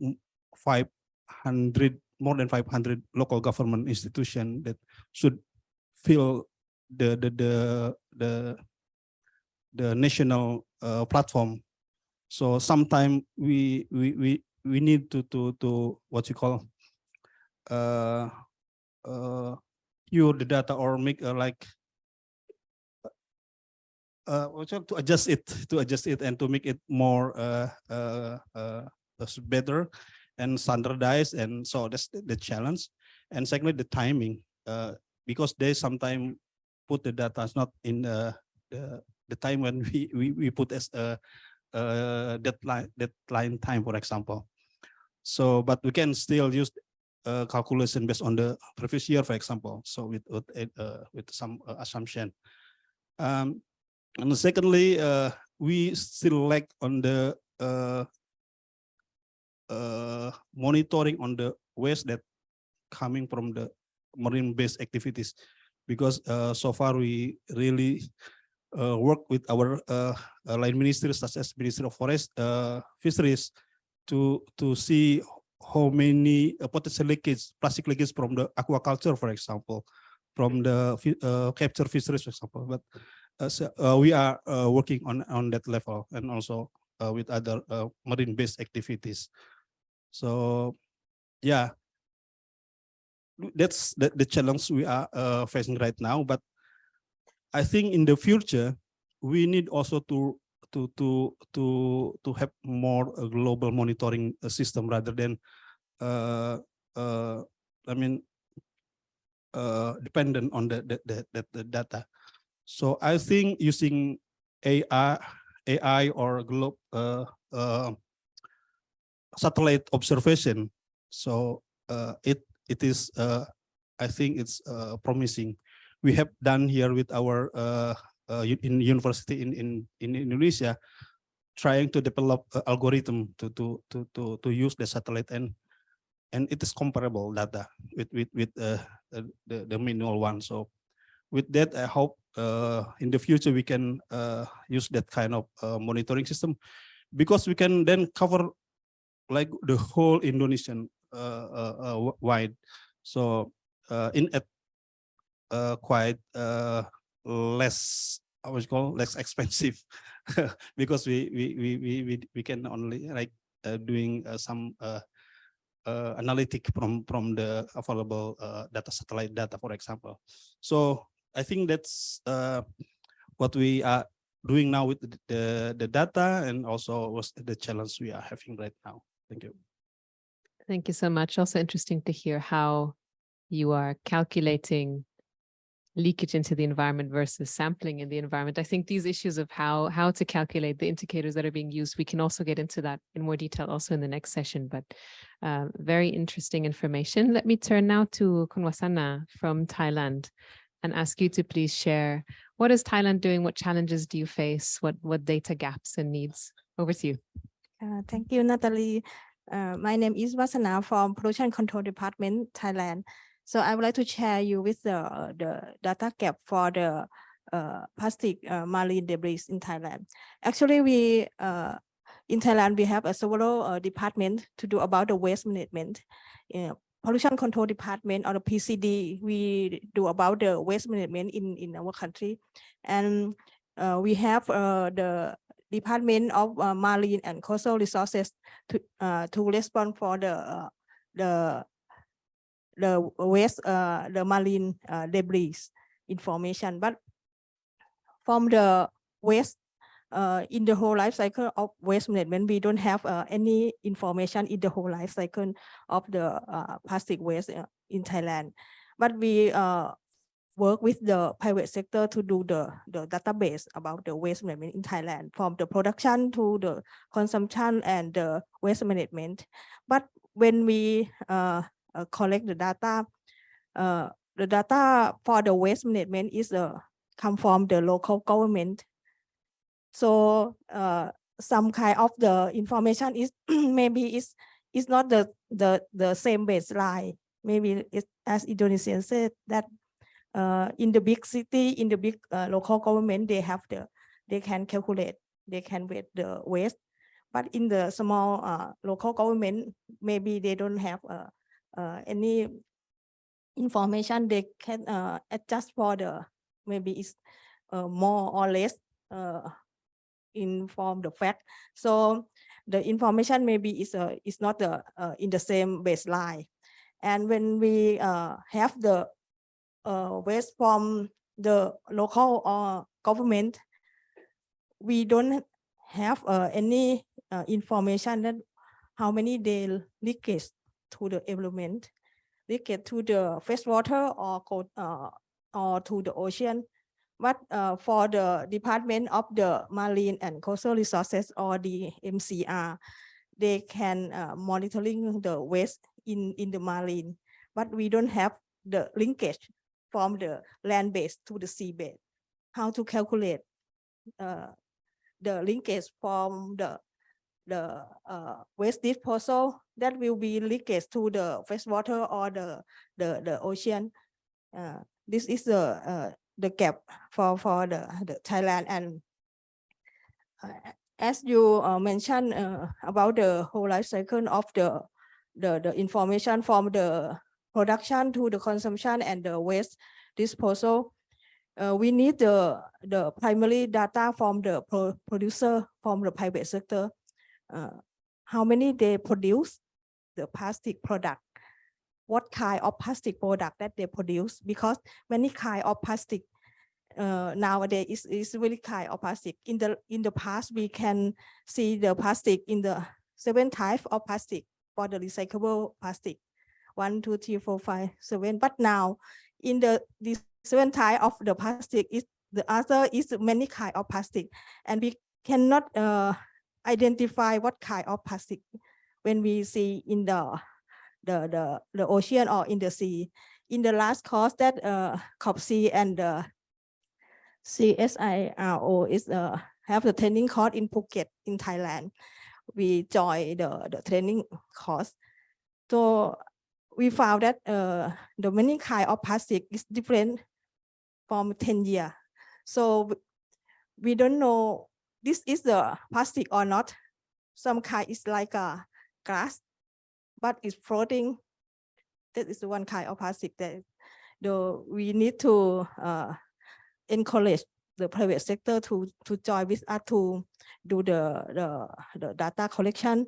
So I think if we work with the private sector and we can share with the ASEAN country, I think we will be have the linkage to calculate from the waste from the land to the seabed.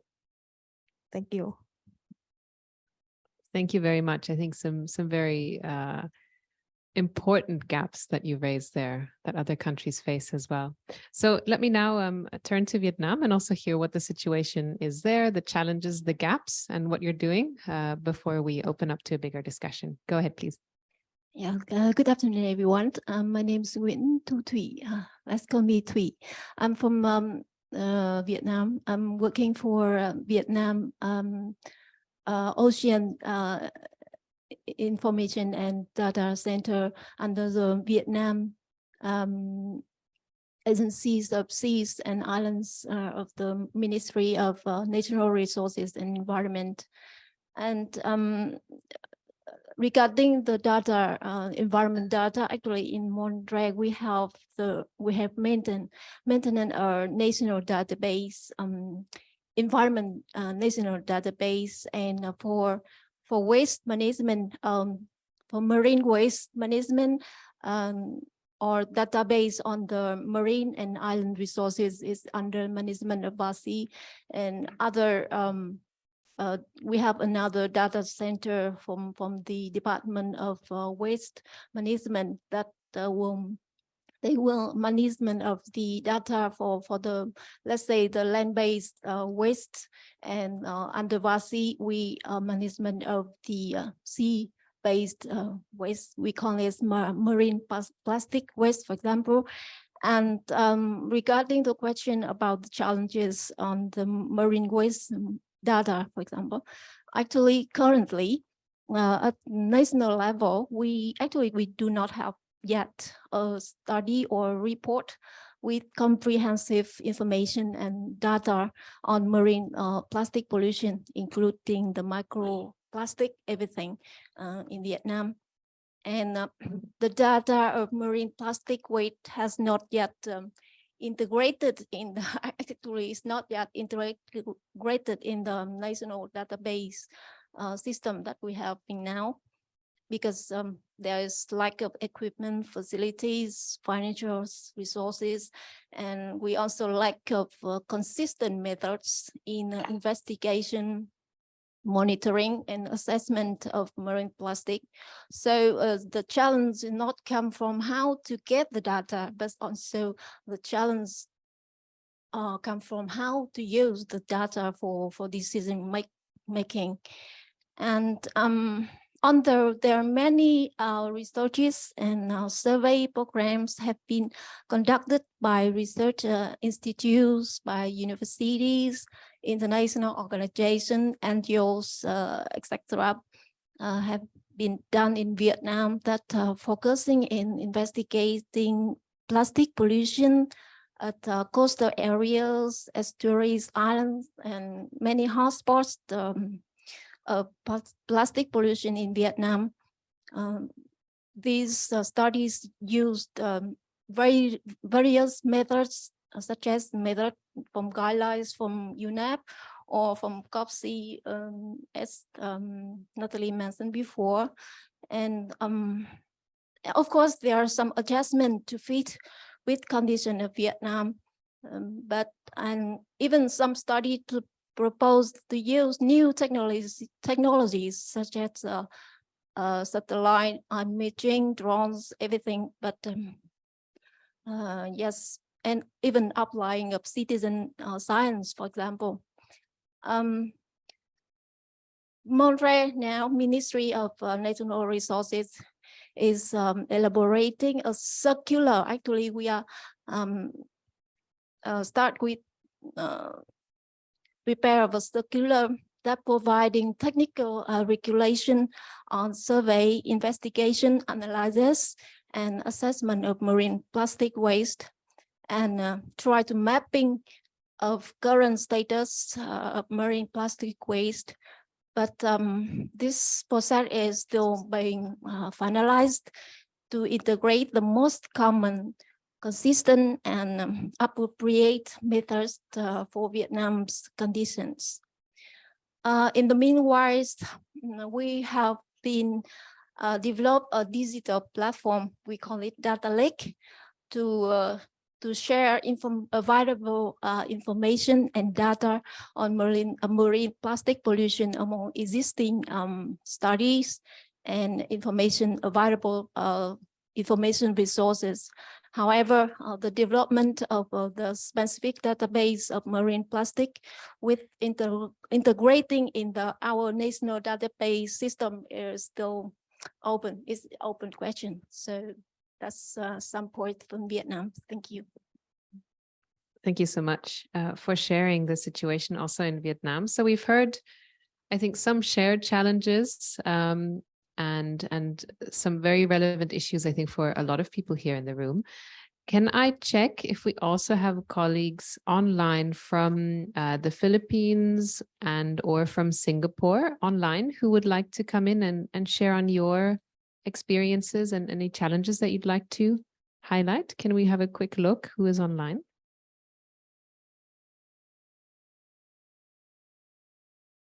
Okay, I see there are some participants from Singapore online. Would you like to come in to share as well? You're very welcome to unmute yourself or send a message in the chat. I'll give you a minute.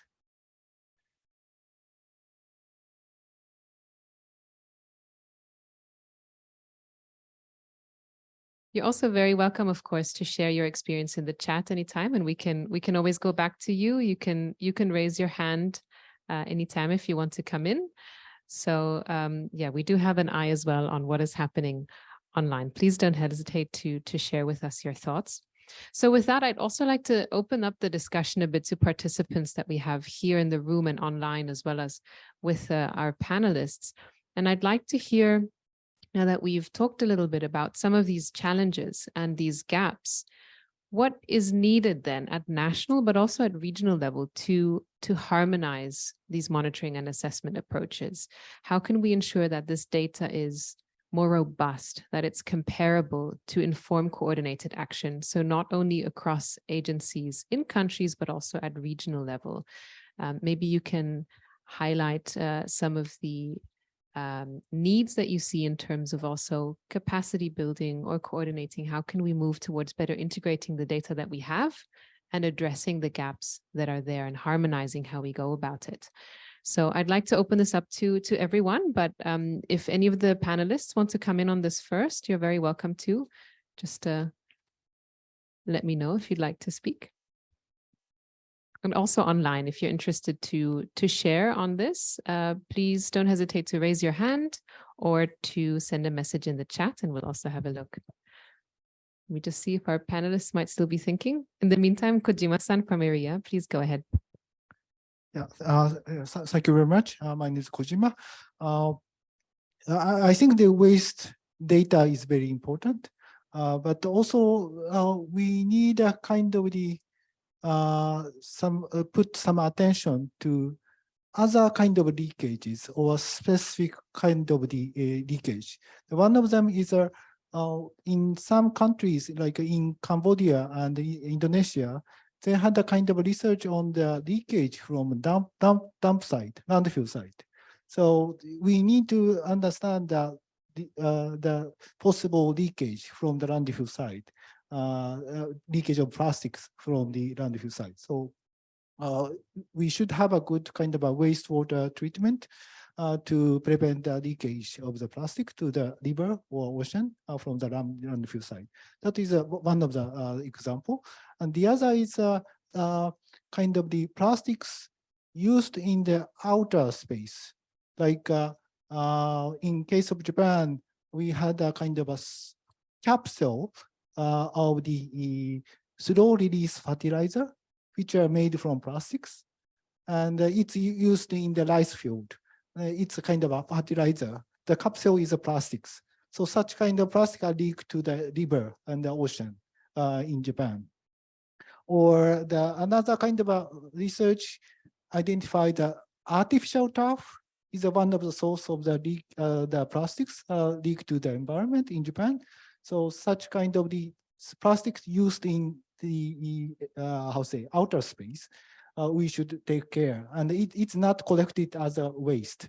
In case of Philippines, I heard the cover for banana in plantation of the banana plantation, they use the plastics to cover the banana. So such kind of waste is generated in the outer space. So we should consider such kind of a specific plastics usage in the outer space. It's not covered in the waste collection system so far. So that's my suggestion. Thank you. Very interesting to have a look at different types of plastic use and not just sort of municipal waste streams, for instance. Does anybody else want to come in? I can't see who you are, but I see two hands over there. Hello, everyone. My name is Rahyang from the Indonesia Plastic Bag Diet, an NGO from Jakarta. And I have a question for Dr. Shardul. I recognize in the policy recommendations, policy aspects that you mentioned earlier in the first presentations did not mention the single-use plastic bans. Is it the effort is not really significant to the marine plastic reductions? Because I think I recognize from the Pak Rofi presentations from the land-based plastic reductions, it's always there's a reduction since 2018, and I believe it's also contributes from our local government. So already more than 100 cities in Indonesia already banned single-use plastics. Thank you. Thanks very much for the question. Actually, in the first part of the outlook, where we looked at the current situation, we documented current policies around the world on both banning certain single-use plastics and also putting taxes in place. So a lot has been done in many jurisdictions, but you know, if you're looking at total tonnage of plastic waste and leakage to the environment, in terms of weight, they're affecting a waste stream, which is a very, very small portion in terms of total weight of the plastics. So it's not, that's the metric we've been using. We've been using, millions of tons of plastic waste generated and leakage. So, so there are basically two reasons. One is that such policies have already been put in place in a large number of countries. I think UNEP had documented, I don't know, I forget the exact number of countries, but it's either in the late 80s or 90s, or maybe even more than 100 countries which have some kind of measures in place. So we were looking at additional policies, and second, which would make a difference in terms of weight. And that's the reason it was not profiled as much. Thank you for the explanation. I saw that Tuan Eddie also wanted to come back in before we hand over to other participants as well. Please go ahead.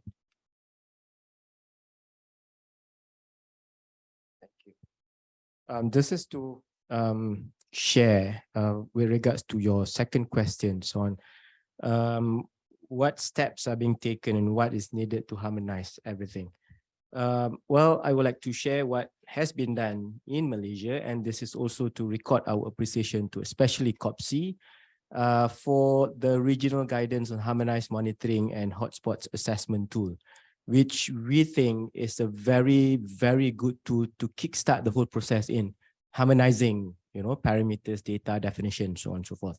And under our National Marine Litter and Policy Action Plan roadmap, that we are in the midst of establishing data baseline for a systematic and centralized reporting mechanism, which this tool has helped us so much to really understand, the need for us to harmonize state between federal and local level municipalities and so on and so forth.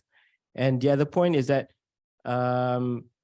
we also based it on our national current initiative where we have Clean Coastal Index developed by Malaysia Maritime Institute, where we see there's few gaps, or there's few areas that can be complemented through the regional guidelines on harmonization and so on and so forth.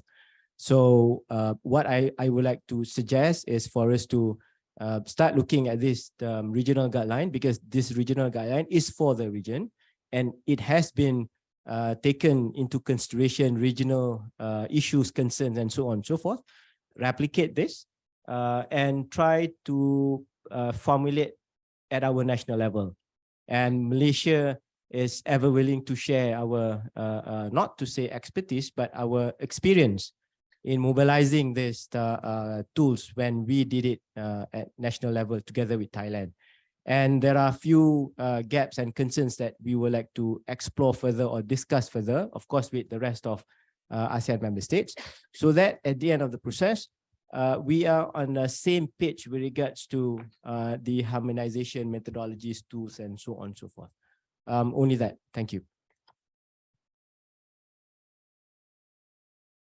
Thank you so much. And it's good to hear that some of the work that we're doing together is helpful. So thank you very much for that. I think we had another hand raised in the back, but I'm not sure. Is that hand still up? Please go ahead, and then we will come back to, okay, very good. Yeah, thank you. I'll just follow Kojima-san's question. So also looking into the global plastic outlook, I just wanted to understand the role of microplastics. Of course, in 2019, the estimate says it's around 2.7 million tons. So in future, is microplastics also going to be an issue, a challenge that the ASEAN member states need to kind of take care of, or is it just the focus on macroplastics would already do most of the mitigation? Thank you.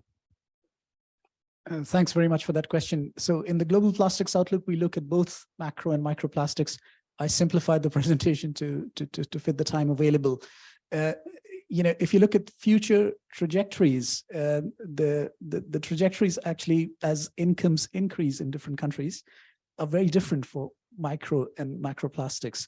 So for macroplastics, generally as incomes increase, there is more investment in waste management infrastructure. And so initially macroplastics waste generation and leakage increases, but after that there's a decline. So there's we call it similar to the environmental Kuznets curve. For microplastics, on the other hand, there's more or less a linear trajectory. So, the OECD countries, for example, have much larger shares of microplastic leakage, and that sort of continues with incomes. The two challenges, so it's not just an ASEAN problem, it's a worldwide problem, and even more so for higher income countries. The two challenges are that we have, we're talking about data limitations for macroplastics. For microplastics, it's even much more challenging to get reliable data. And the second thing is, we also have less of a handle in terms of actual remediation measures to reduce the leakage. So, you're absolutely right. We didn't cover it today, but it is a very important problem. It is projected to increase more linearly with income. And we have even less data and less of a handle in terms of how to mitigate the leakage. Thank you, Shadul, for that additional information. I see that we also have a question online before I return back to the room here from WWF Indonesia. This might be Yumi, on whether there is a gap between data and strategy. So in terms of data not being accurate or missing and relevant strategies. Is that something that any of the panelists would like to address? If the question is not clear, I might also ask Yumi or whoever asked the question to quickly unmute and provide a bit more context.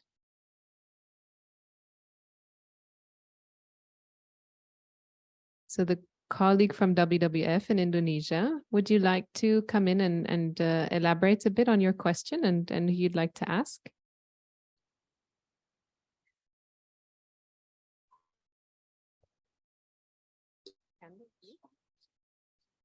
Yes, thank you.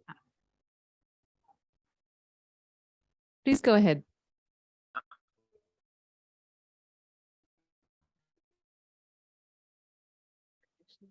Yes.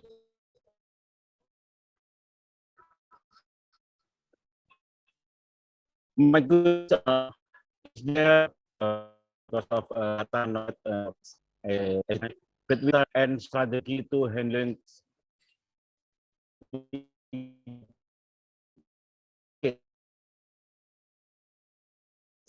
Andy, I think the connection is not very good, unfortunately. We cannot really hear you very well. If you'd like, you're very welcome to add more information in the chat. I'm so sorry, we can't really hear you very well. But if I understand your question correctly, you're trying to look at connecting data with strategy or policies, the sort of action. Where is there maybe a misalignment, or where is data not accurate related to the policies and strategies that we have? So maybe this is something where one of the panelists or anyone else in the room would like to come in. Please, Parofi. Thank you. Just want to share what if it is related with the question raised by Andik.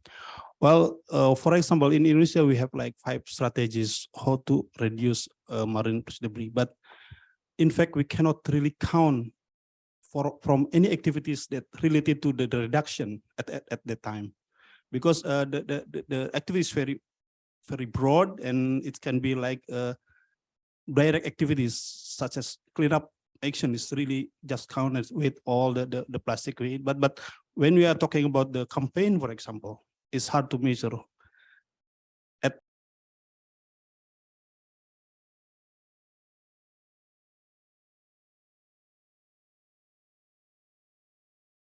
Excuse me, it's muted in Zoom. Oh, the room is muted. Okay. I'm using microphone. Use my laptop.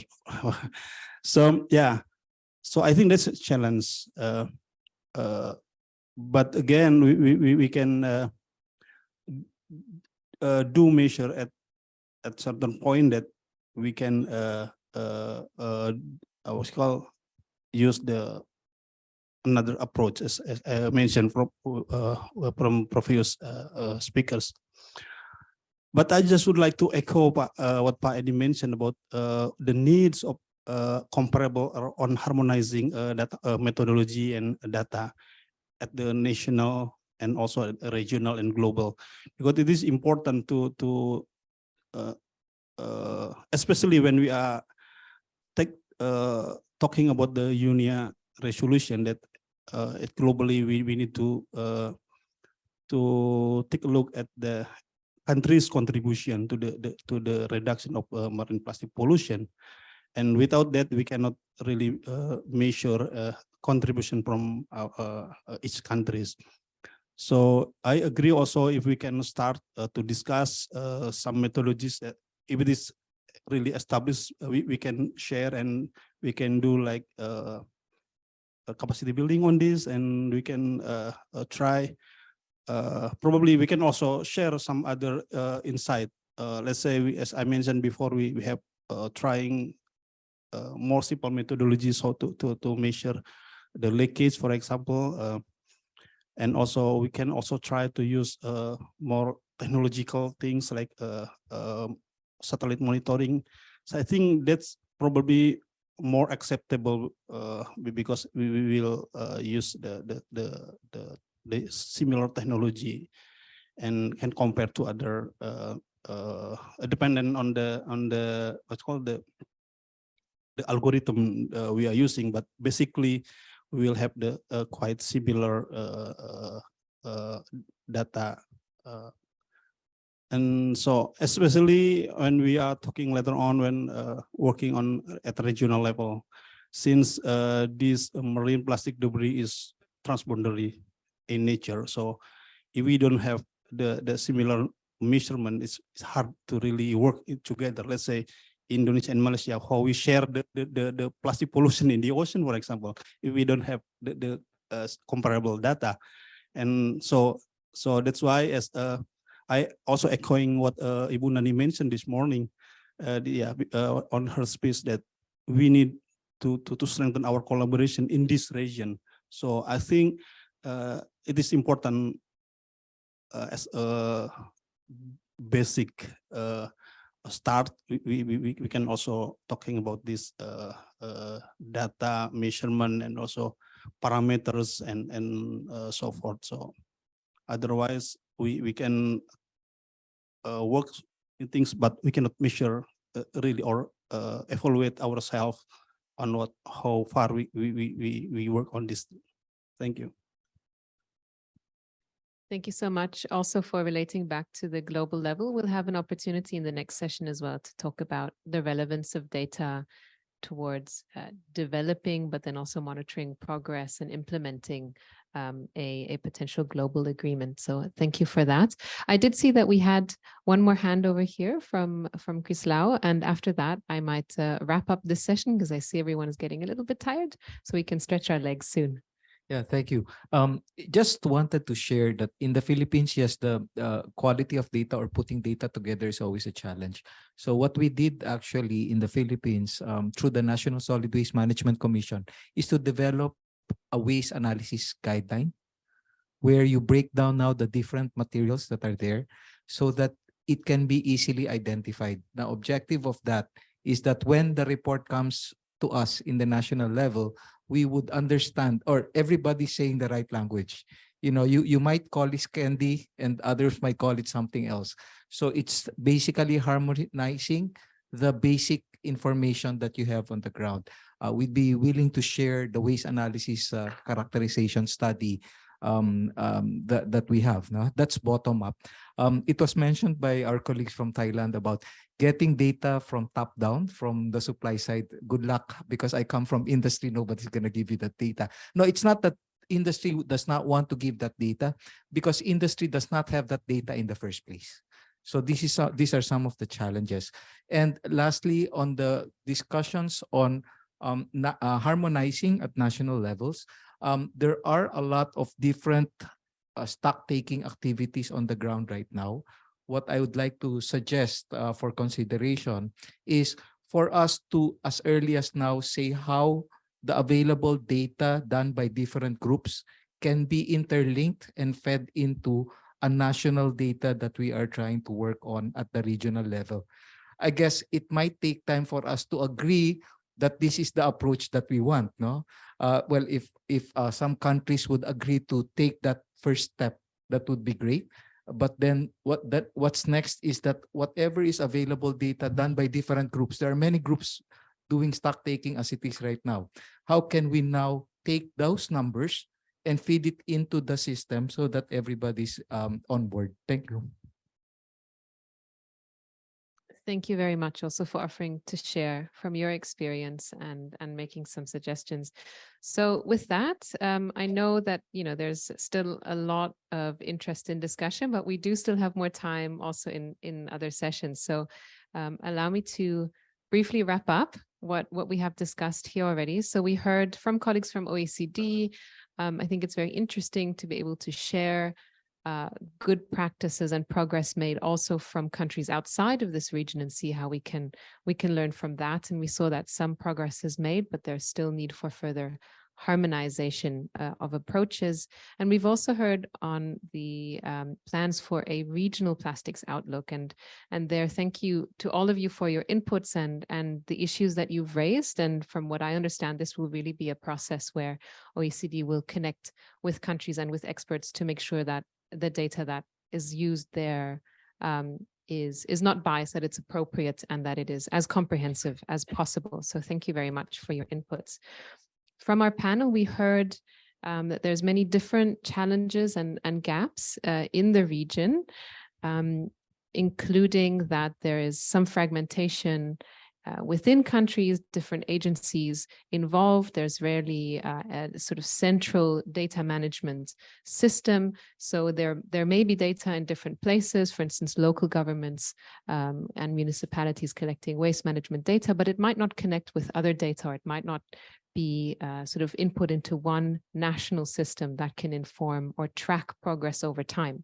And even countries that have developed or are developing such a system are still facing issues with data gaps. How do we connect different parts of data, looking at sort of waste streams and leakage, and connecting that with what we know of marine litter or marine debris that is already in the environment. So connecting the dots so that we can understand the sources, the impacts, and then address them adequately. There's still a lot to be done there. And even within countries, data and indicators don't always speak to each other. There's maybe need for further harmonization there as well. We also heard that it's important to involve different actors. Everybody has a little piece of this puzzle. So including private sector and industry, and as well as different agencies from local to national level, academia, research institutes who might be doing some work, but that data is maybe not accessible or not related at national level. And we have also heard that this is an issue regionally as well. It's a transboundary issue. So we do need to understand as well how plastic moves over borders so that we can address it adequately. And here again, harmonization, which doesn't mean standardization, but moving towards more comparable data, moving towards more robust data, understanding the methodologies behind it, and also taking steps. This will not be solved overnight, but we need to start. We need to make data more transparent and also give countries the confidence that they can share data without fingers being pointed, but rather that we look at this from the narrative of, yes, there is a big challenge in this region, but there's also willingness to change, and there is real potential to scale action in this region. So data can be a crucial ally to do this correctly, evidence-based action. So I think this has been really enlightening for all of us. And I've not been able to capture everything here, but we will continue this discussion. And thank you so much, everybody, for your inputs. I think this has been a very useful first session. And with that, I hand back over to Aya to take us into the break so we can stretch our legs and come back refreshed.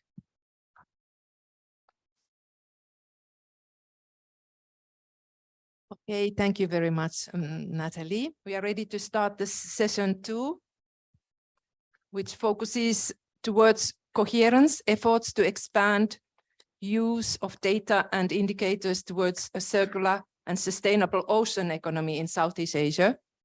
And we are very happy to have the moderator, Mr. Kede Hendrawan. He is a senior lecturer in marine sciences in the Faculty of Marine Sciences and Fisheries in Udayana University. And he will be moderating this session. So I will pass the floor now to Mr. Kede. Okay, thank you very much to introduce me. Good afternoon, everyone. I hope all of you still have an enthusiastic atmosphere to be here in this room. And also I would like to give a greeting. In Balinese culture, we call it Om Swastiastu. Yeah, welcome to this session 2 on topic of toward coherence effort to expand use of data and indicator toward a circular and sustainable ocean economy in Southeast Asia. So allow me to introduce myself. My name is Gede Hendrawan from Faculty of Marine Science and Fisheries of Udayana University here in Bali. Udayana University is the biggest university in Bali. And also we dealing with this issue on marine litter. And I will be your moderator for this session until 6 p.m. before dinner time. Okay, I hope all of you will enjoy of this session. To give you an overview of what we'll be discussing, this session will be covering circular economy solution in the promotion of sustainable ocean economy. And if we look at the data, currently the plastic life cycle is far from circular. 9% of plastic waste is ultimately recycled, 22% disposed of in uncontrolled dump site, burned in open pit or leaked into the environment. Yeah, I found a similar finding based on our research also here in Bali, that in 2019, before our local government ban of single-use plastic, our Bali government have been banned 3 kinds of plastic: plastic carry bag, plastic straw, and styrofoam.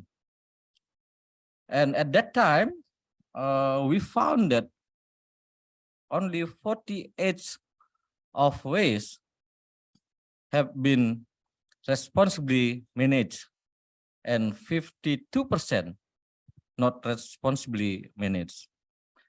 And those of 52% goes into the environment, burn, and also end up into the ocean. So there is need to explore linkage between promoting a circular economy on land and sustainable ocean economy at sea. Therefore, this can facilitate policy coherence in addressing marine plastic pollution across different sector and level of government. So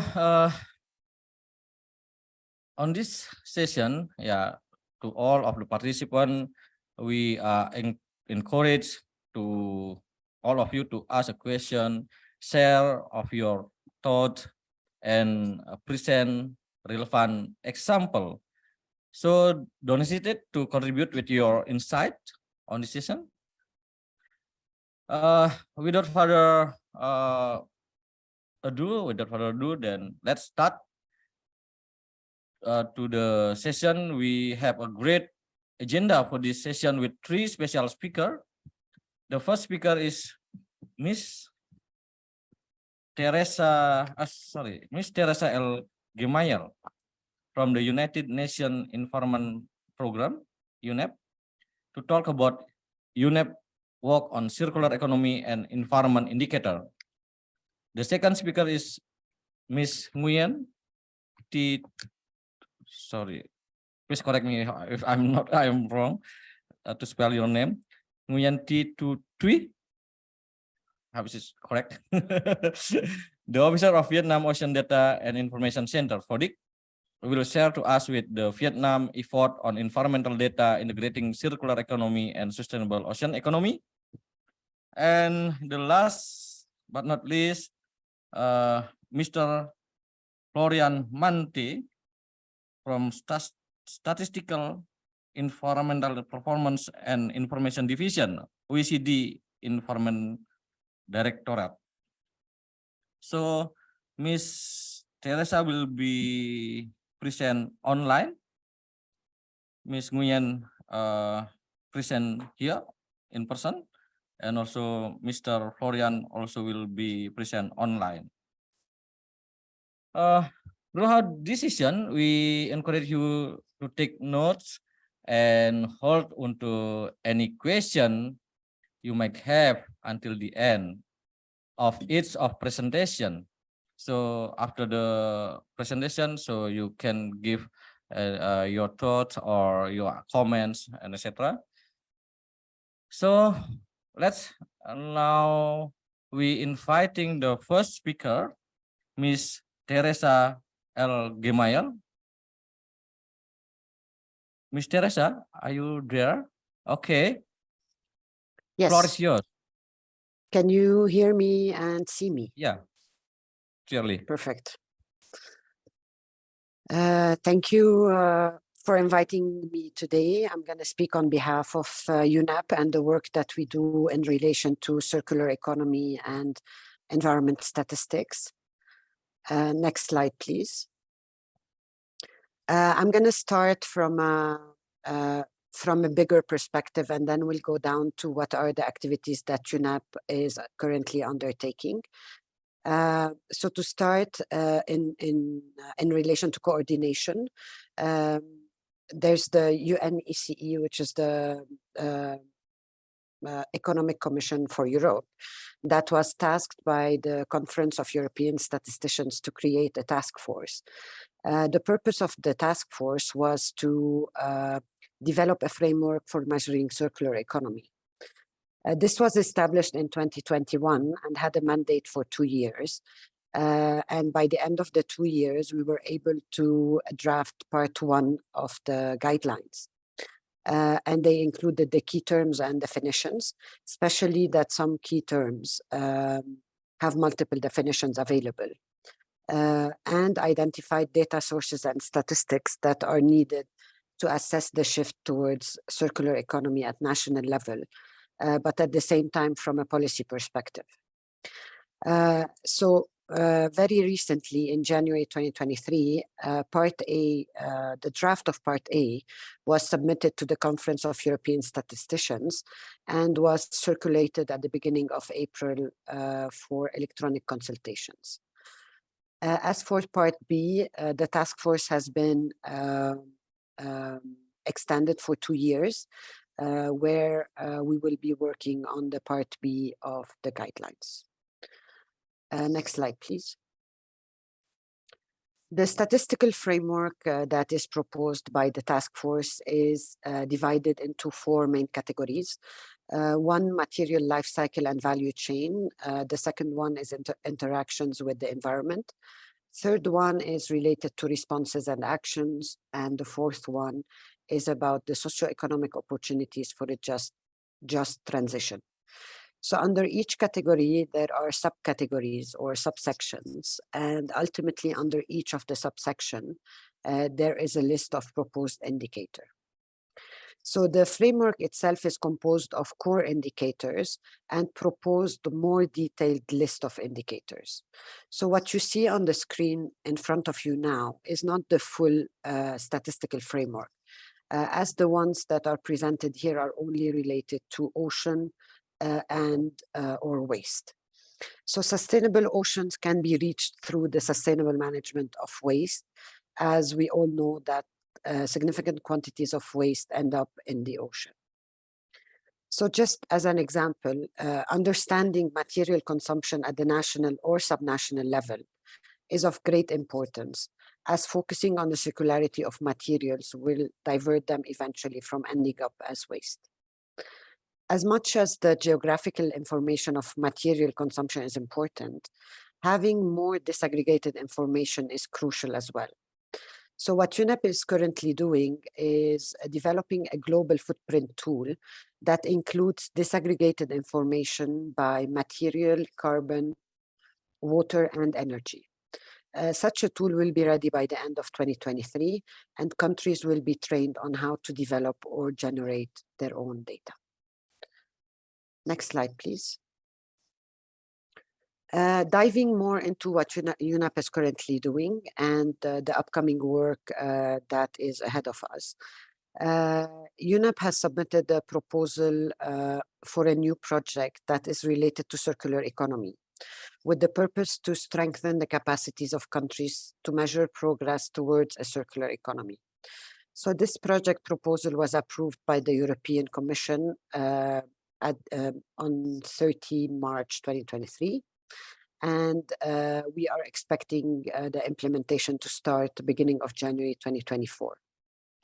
So the project aims to enhance the technical capacities of national statistical offices and relevant line ministries to regularly produce circular economy and waste data sets to better inform policymaking. Outcomes related to tools and trainings are expected to be developed. And these tools and training are to assist countries with strengthening their statistical capacities. Next slide, please. UNEP has also started the One UNEP Plastic Initiative with a purpose to accelerate global circular plastic economy to reduce plastic pollution and its impact. One specific outcome focuses on the development of technical guidelines to enable the national statistical offices and relevant ministries to measure the flows of plastic along the life cycle. The purpose of these guidelines are to provide policymaking with high quality and comparable statistics on plastics and inform policies on responsible consumption and production. Next slide, please. Next, thank you. UNEP and UNITAR began their work just a month ago. And UNEP has already introduced the idea to the community of practice on potential harmonization of methodologies and models for plastic pollution monitoring, as well as to the participants of the OECD UNECE seminar on implementation of the system of environmental economic accounting, and has had discussions with other stakeholders. A fruitful dialogue with the BRS Secretariat and the University of Leeds has led to the creation of the technical core group that will jointly prepare the first draft of the guidelines. So the work will be carried out in consultation with the community of practice on potential harmonization of methodologies and models for plastic pollution monitoring, as well as the global statistical community. If you are willing to contribute to this work through textual or review contribution, please contact us to be included in future consultations. And at the end of the presentation, there's a list of contact information if anyone is interested. Next slide, please. In this slide, you can see the progress with time. The development of the guidelines is planned for 2023-2024. During 2023, the development of the first draft, which will be hopefully finalized, or the first draft will be finalized by June, will be followed in July by conducting rounds of global consultations with the scientific community. And after that, after this review, amendments will be done. And then in October, we are expecting to share the draft with the global statistical community. And beyond October, basically, sorry, I think I messed up the dates. So we're planning for October to share the drafts, the draft with the technical, with the consultations for the conference of the parties. And then beyond October, there will be consultation with the global statistical community. The plan is to end or to finalize these guidelines in 2024, and then beyond 2025 or 2025 and beyond, we will be training countries on how to use the guidelines. Next slide, please. This is the final activity that UNEP is currently doing in terms of the national source inventory that helps identify important sources of plastic pollution across the plastic life cycle. This is an open database that includes data related to specific area from a range of data sources and moderated by one entity only. It is also a tool for linking data sets to produce statistics and indicators on the production, consumption, and pollution of plastics. It could be it could display as well plastic waste that is imported, that is exported, or that is generated in a specific country, the collection of such waste, treatment, and leakages into the environment. And by bringing different data sources together, the approach can provide the basis for identification and prioritization of actions, strategic development of national action plans, and better tracking of results achieved. Currently, UNEP is working with Mexico and Uganda to develop such national source inventories. Thank you very much, and I'll be waiting for the questions. And the next slide, you will be able to find the contact information of UNEP resource people. Thank you very much. Back to you, moderator. Yeah, thank you, Ms. Teresa, for your insightful presentation. Yeah, from your presentation, I am trying to make a note like that the statistic for all matter of on plastic pollution to reduce it and its impact. So to statistic to counting of plastic in the freshwater, seawater, waste management, etc. So and will be end up into the policymaker and regulation. So if there are any question, please raise your hand. And from the online participant, you can put your question on the chat, or you also can talk directly. Is there any question? Yeah, please, Natalie. Sorry, I just wanted to add, and thank you, Teresa, for coming in and giving this overview, that in our region as well, we have conducted some work related to national source inventories. So you saw that overview. The idea is to, of course, look at existing legislation and policies and have evidence-based national plans and policies. And we've done this in the Philippines recently, as well as in Cambodia. We have done sort of a scoping of existing data. So developed a national source inventory report looking at who has different parts of data. This is all on the COPSI website. So maybe as a starting point, it's not completely exhaustive. And of course, this changes day to day, but do have a look. And for Malaysia, Cambodia, and the Philippines, we have also conducted a legislative review. And again, of course, this is always outdated very quickly, but looking at what is the landscape there and to identify those gaps. So it has specific recommendations on how data could be managed better in a more systematic approach. So some of the work that is being done that Teresa has mentioned in other regions is also starting here in this region. So please do have a look. And if you're interested in learning more about national source inventories, we're very happy also to connect you with UNEP colleagues and to provide more information and capacity building. Thank you. Just wanted to add that. Yeah. Ms. Teresa, you have a comment or answer? No, I'm good. I just want to thank Natalie for stepping in. Okay. Yeah, from here, Malaysia. Yeah, please pass the microphone to.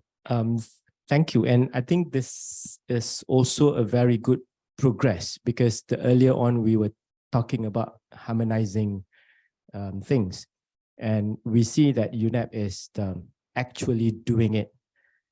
But to continue from Natalie's comment earlier on, much has been done at this region.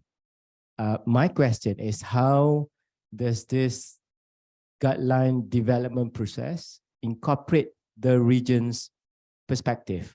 Because one of the slides has shown the experts, one of it is University of Leeds, but there is also the LCA component in the proposed guidelines. Well, LCA has to be looked at from a local perspective, the capacity for this region to manage the waste and so on and so forth. So I think the regional experts should also be engaged so that the guidelines are future-proof. You know, the guidelines will not be disputed by countries, and the guideline really benefit the countries in well, developing our own national monitoring program and so on and so forth. But the question is, how does that incorporate? How does this process incorporate our region's perspective? Thank you. Yeah, maybe we need to waiting because we have a problem with the technical problem with the Zoom. Oh yeah, coming back. Sure. Oh, all of the okay, still there. Teresa. Can you hear me? Yeah. So thank you. You hear? Okay. Yeah, I did. I heard the question, and thank you very much for the question. It's very important to take into consideration countries' perspective, because at the end of the day, these guidelines will be implemented by countries, and it's in the advantage and in the purpose of the guidelines to be as close to reality as possible and learning from experiences of other countries. So during the consultation, these guidelines will not only benefit from international experts, they will also be circulated among country representatives for them to be able to assess the guidelines, see if they are any changes are needed or the guidelines are more or less appropriate. And definitely for this region, there will be, I believe and I hope that there will be some good feedback, especially given the extent of the problem currently in the region. Thank you very much. Yeah, thank you, Teresa. So next, Pak, please state your name and affiliation, maybe. Okay, thank you, Mr. Moderator. My name is Jan Sulancedo Uso. I'm from Indonesia, Minister of Environment and Forestry. I have a brief question. Thank you for your presentation. In terms of your guideline, have you harmonized or incorporate with our future legally binding instrument on plastic pollution? Because based on this INC process, they use terminology of full life cycle of plastic. Have you harmonized this this issue, this guideline with this issue, because I think we are going to have much discussion on definition and terminology of full life cycle of plastic. For instance, some member countries wondering about when we start talking about full life cycle. Is this from extraction or for polymerization or from distribution and etc. So based on your explanation, you are talking about the life cycle plastic start from this distribution, if I'm not wrong. So have you also incorporate this your guideline with this upcoming legally binding instrument? Because one of most challenging issue when we are agree with this legally binding instrument is how to measure the full life cycle of plastics. Thank you. Yeah, thank you, Pak Uslo. Teresa. Thank you very much. I have a question to the organizers. Can you give me a few minutes? There's a slide that I can show that is related to what we mean by plastics under these guidelines. Yeah, yes, please. And apologies for being that short, but we were allocated certain minutes. Yeah, no and problem. It's Still have time. yeah. All right, great. I'm trying to share. Please Any let other me question know here from the when you floor can here see in my this screen. room? Oh yeah, go ahead. Teresa. So this slide shows basically what we mean by the flows of plastic. So we do consider production, and not only, we don't start at distribution, but we definitely go into production because this is the step one of the process. And then we do add to it imports and exports, so the flows within the economy. And then there's an aspect related to waste, which is the plastics that got out of the economy and into the environment. There is sometimes part of this waste that will be recycled or that will be treated in a way that might re-enter the economy. And then until the final disposal of the waste. Now, going back to the initial question that is related to synchronization with the INC, we have tried already to contact the INC Secretariat to be able to coordinate together on these two, because definitely this is something very relevant, and we do not want the guidelines to be not synchronized with the INC Secretariat outcome. So we are in the process of building this relationship, if you want, and we will be able to synchronize the guidelines and the outcomes of the INC. Back to you. Okay. If there one more question is still time. If okay, so okay. Based on please. that general concept, because we've been trying to do the same in Malaysia, but we cannot find appropriate column for plastic waste importation.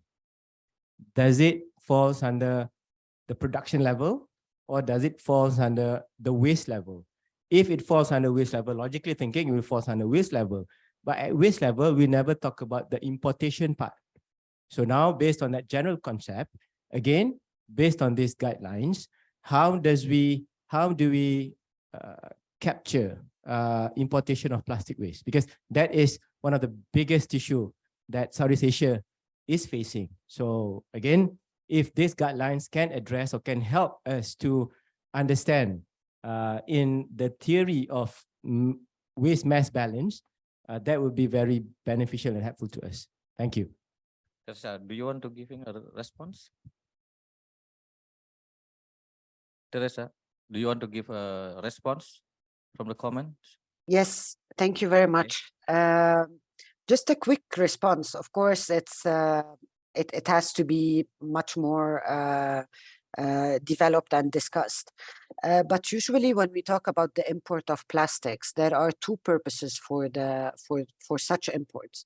So there is one purpose that is related to the use in the economy, and the second purpose, which is for waste, whether treatment or final disposal. I think this could be solved at the customs level, which the importer should specifically specify what is the use or what's the purpose of importing such plastics. And then it will be easy to capture them, whether under waste or under their introduction to the production cycle in the economy. Now, when we talk about waste, if we want to talk about waste generated inside the country, we have to take into account imports and exports. And that's a bit of a different topic, but we can definitely share some information. I will share a couple of links in the chat that are related to the waste indicator document, which basically responds to the methodology and examples of how to calculate the data for SDG indicator 1242 and 1251, which are basically targeting hazardous waste management and treatment, as well as the national recycling rate. So that could be a good source of information. Thank you very much, and back to you. Okay, thank you very much, Teresa. I believe there are a lot of questions still from the participants, but we have a time limitation to do that. But as Teresa said, she also inviting all of you here to be involved on the program. And if you have a question, more question, then you can giving a question directly to her through email, I think. So again, thank you very much, Ms. Teresa, for your excellent answer and for sharing your knowledge and experience to us here. Thank you very much. So I would like to move to the second speaker. Sorry.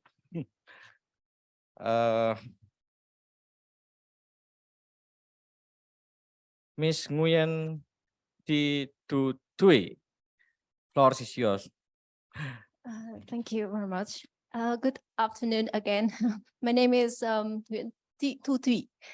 Just call me Tui, please. I'm working for Vietnam Agency of Seas and Islands under Ministry of Natural Resources and Environment of Vietnam. And now I would like to,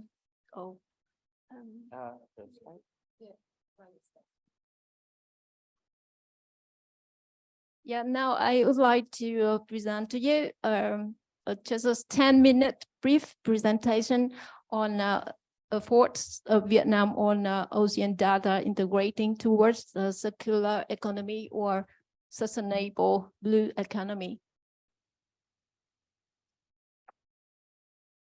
Please, okay, just some seconds for sharing my presentation. Thank you. So as you may know, Vietnam is a marine country with a coastline of more than 3,260 kilometers and over 3,000 islands. And the marine economy is an important driving force for socio-economic development and environment protection, and as well international cooperation. Population in coastal, next slide, please. Population in coastal provinces and cities accounts for more than 50% those in the country, with the majority of labor here are working on marine economic sectors. We have 28 coastal provinces and cities that contribute over 60% of national GDP and is expected to contribute up to 70% by 2030. And ocean economy and the marine economic sectors play an increasingly important role in our economic. So fully recognizing the important role and contribution of the marine economy in parallel with shifting from linear economy toward a circular economy, Vietnam has promulgated strategies and policies for circular economy and sustainable development of the marine economy.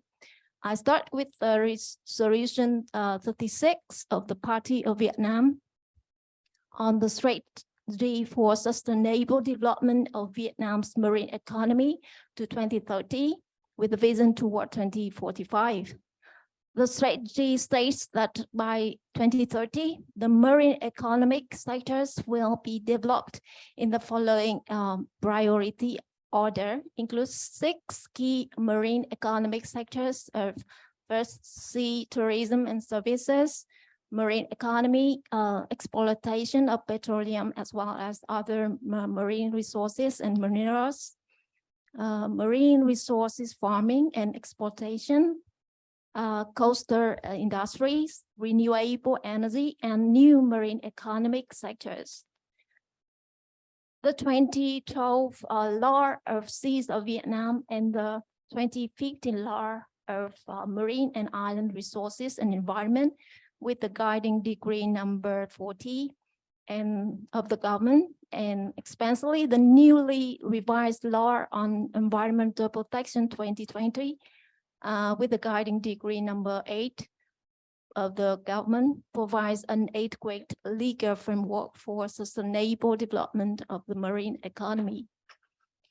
The government has also launched strategies and policies towards the shifting from linear economy towards a circular economy, targeting sustainable development of economy for more competitive economies, such as the recently issued decision number 687 of the Prime Minister on circular economy development, which was followed by earlier mentioned Law on Environmental Protection 2020. The government has also demonstrated a strong dedication to tackle sustainable development and climate change at the Conference of the Parties COP26 with its commitment to achieve net zero carbon emissions by 2050. And as assigned by the government and Ministry of Natural Resources and Environment, our VASI is working on the development of marine spatial planning and master planning on sustainable exploitation and use of coastal resources and implementation of key programs on basic surveys of marine and island resources and environment. These robust plans will distribute as a key unleashing the country's objective toward the sustainable blue economy. Next slide, please. And towards the sustainable blue economy, our VASI under Monterey, with the support from UNDP Vietnam, has launched the report on blue economy scenarios for Vietnam. This is one of the first studies on marine economic development using the concept of blue economy and provides an assessment of 6 key marine economic sectors, thereby identifying potentials and building scenarios for the future development of marine economy. The intention of the scenarios is to support Vietnam to accelerate the development of its blue economy and realize the objectives of the resolution 36 of the party on sustainable development of the marine economy and protection of the ocean. The study covered the 6 key ocean economic sectors of fisheries, renewable energy, oil and gas, tourism, transportation, environment, and ecosystem. So firstly, for each economic sector, a baseline scenario up to 2030 was developed and reflects existing and planned policy and strategies set by the government administration of Vietnam within each sector to 2030. And then a blue scenario was developed with the aim to optimize socio-economic and environmental benefits. The report shows that blue scenarios lead to benefits over and above the baseline scenarios in terms of GDP for all marine sectors, and also an increasing in GNI per capita beyond the baseline scenarios. So the data, indicators, and findings from the study then will contribute as one of important inputs for the development of the marine spatial planning that we are now working on, that matters to country blue economy and net zero targets. Next slide, please.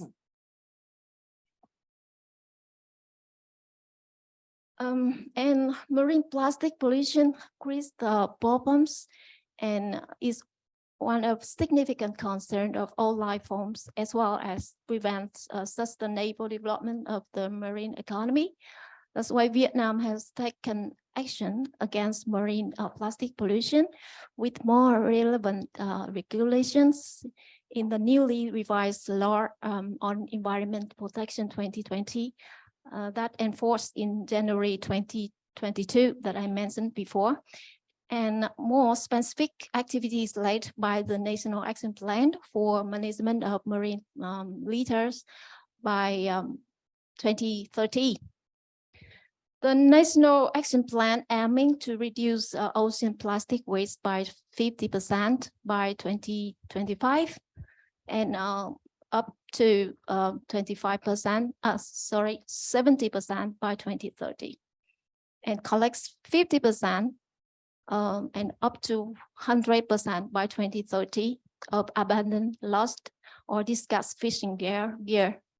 For this ALDFG target, a more detailed concrete plan is also conducted by Ministry of Agriculture and Rural Development, and with a ministerial decision on approving the first action in marine plastic waste management for fishery sector from 2020 to 2030.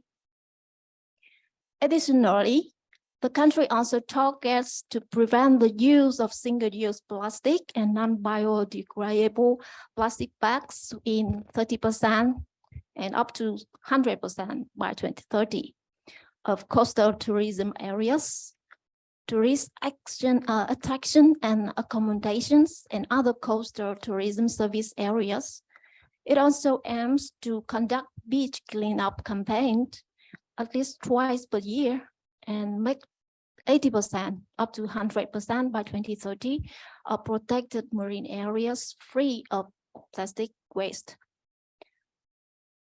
And also apart changes in plastic use, Vietnam has put into use many initiatives towards a circular economy, and the newly revised 2020 law on environmental protection officially came into force in 2022 with supplement of regulation on polluter pays principle, required waste segregation, and created legal basics for extended producer responsibility EPR programs and a circular economy model of plastic.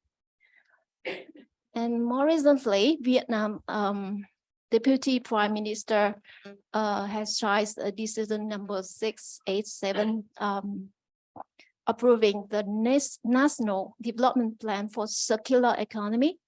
And accordingly, the plan sets goals to reduce, recycle, and treatment of 80% of plastic waste and reduce 50% of plastic waste in sea of ocean. The plan also highlight the importance of increasing awareness and investment of domestic and foreign enterprises and investors in circular economy. Okay, next slide, please. Thank you.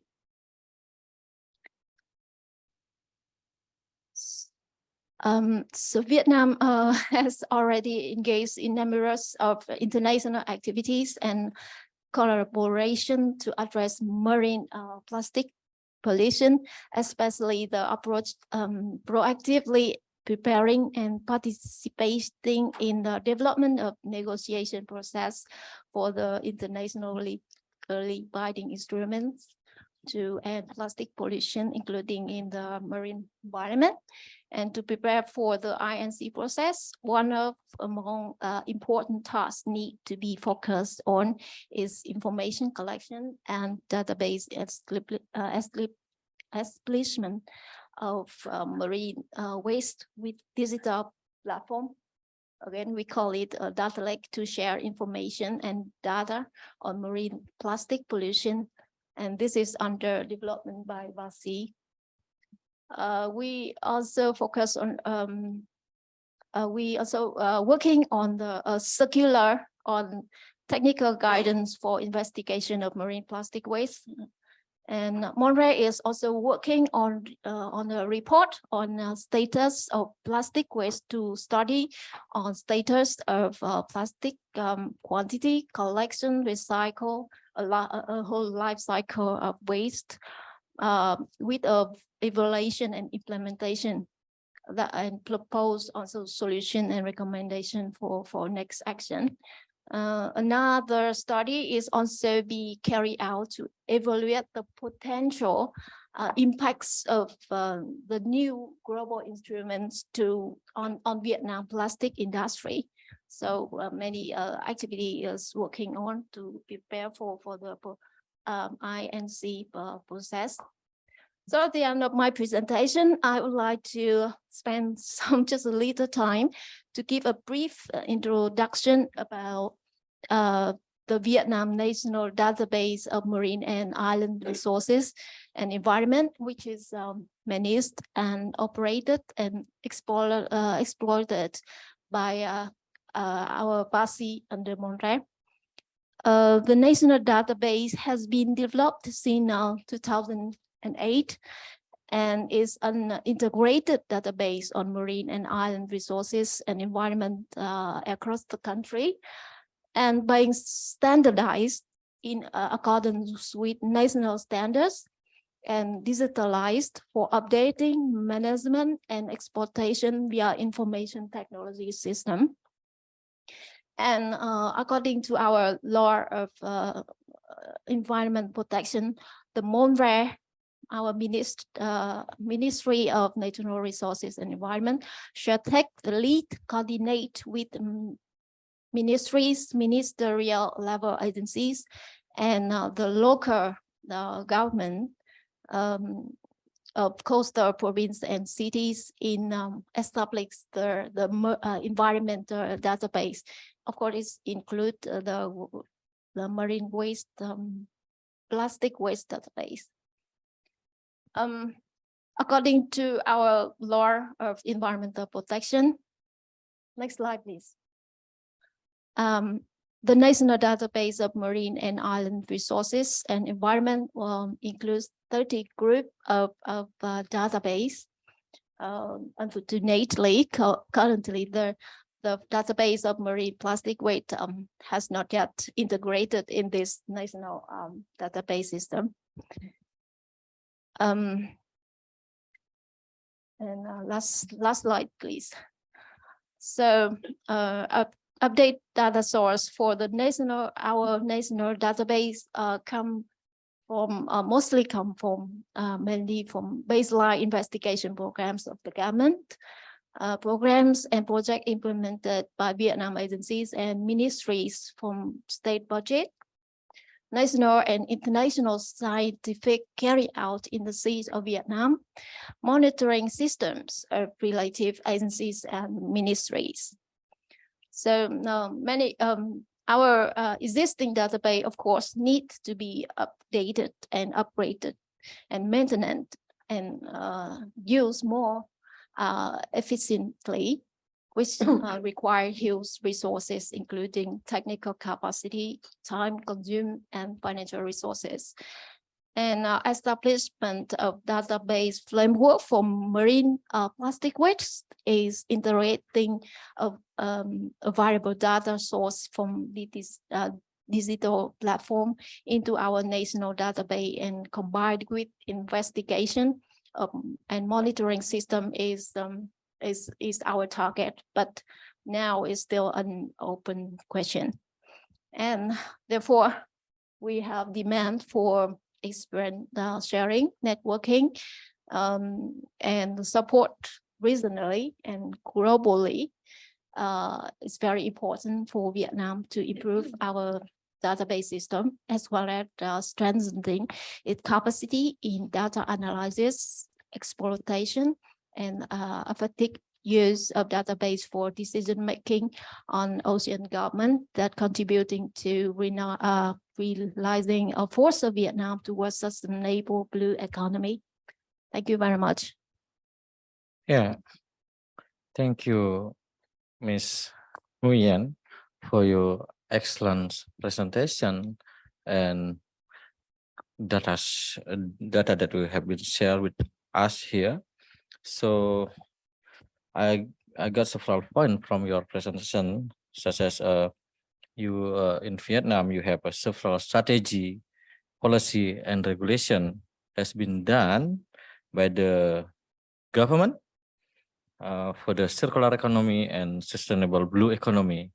And also there were numerous research and study has been done and established like a digital platform, and also technology deployment has been established for the baseline data.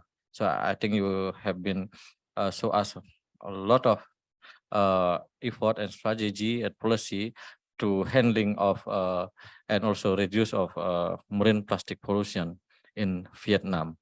So now we open the floor to for the question, comments, and idea.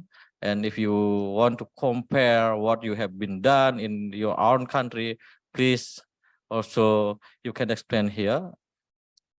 Is there any question from this room?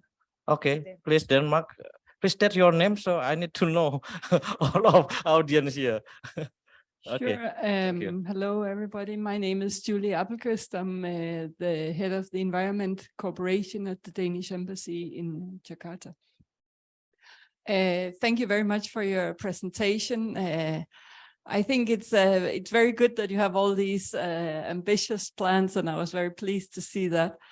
For the plan for circular economy, I have a question, because I think it's a very ambitious goal that 85% of the plastic waste should be either reused, recycled, or treated by 2025. And I was wondering what type of treatment is it if you have reuse and recycling, and what is the treatment then of the last part? Is that landfilling, or is it waste to energy, or how is that treated? And then I'm also curious to know what kind of initiatives do you expect to have the most effect? Is it EPR, or is it the ban on single-use plastic, or what is it that you expect to have the most effect? So yeah, please, Ms. Nguyen, to respond to the question.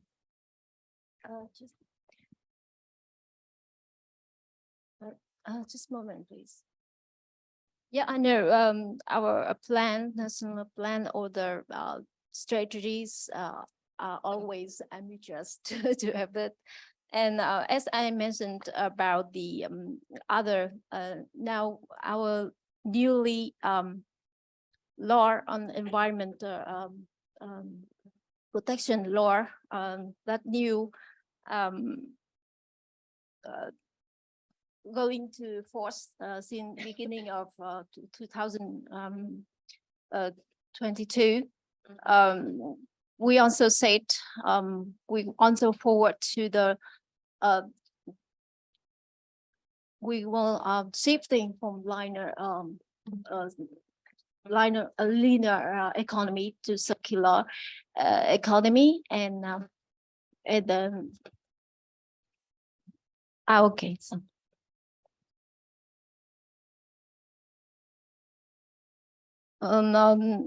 shifting from linear economy toward, and we are now working very hard on the to realize with, and the tool that we expecting is now the applying the EPR, and let me check out. Let me open this for a moment, so it's better imagine what is the new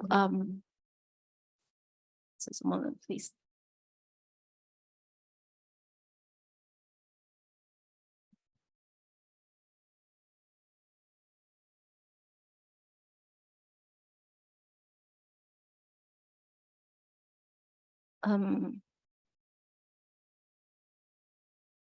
Okay, just a second, please.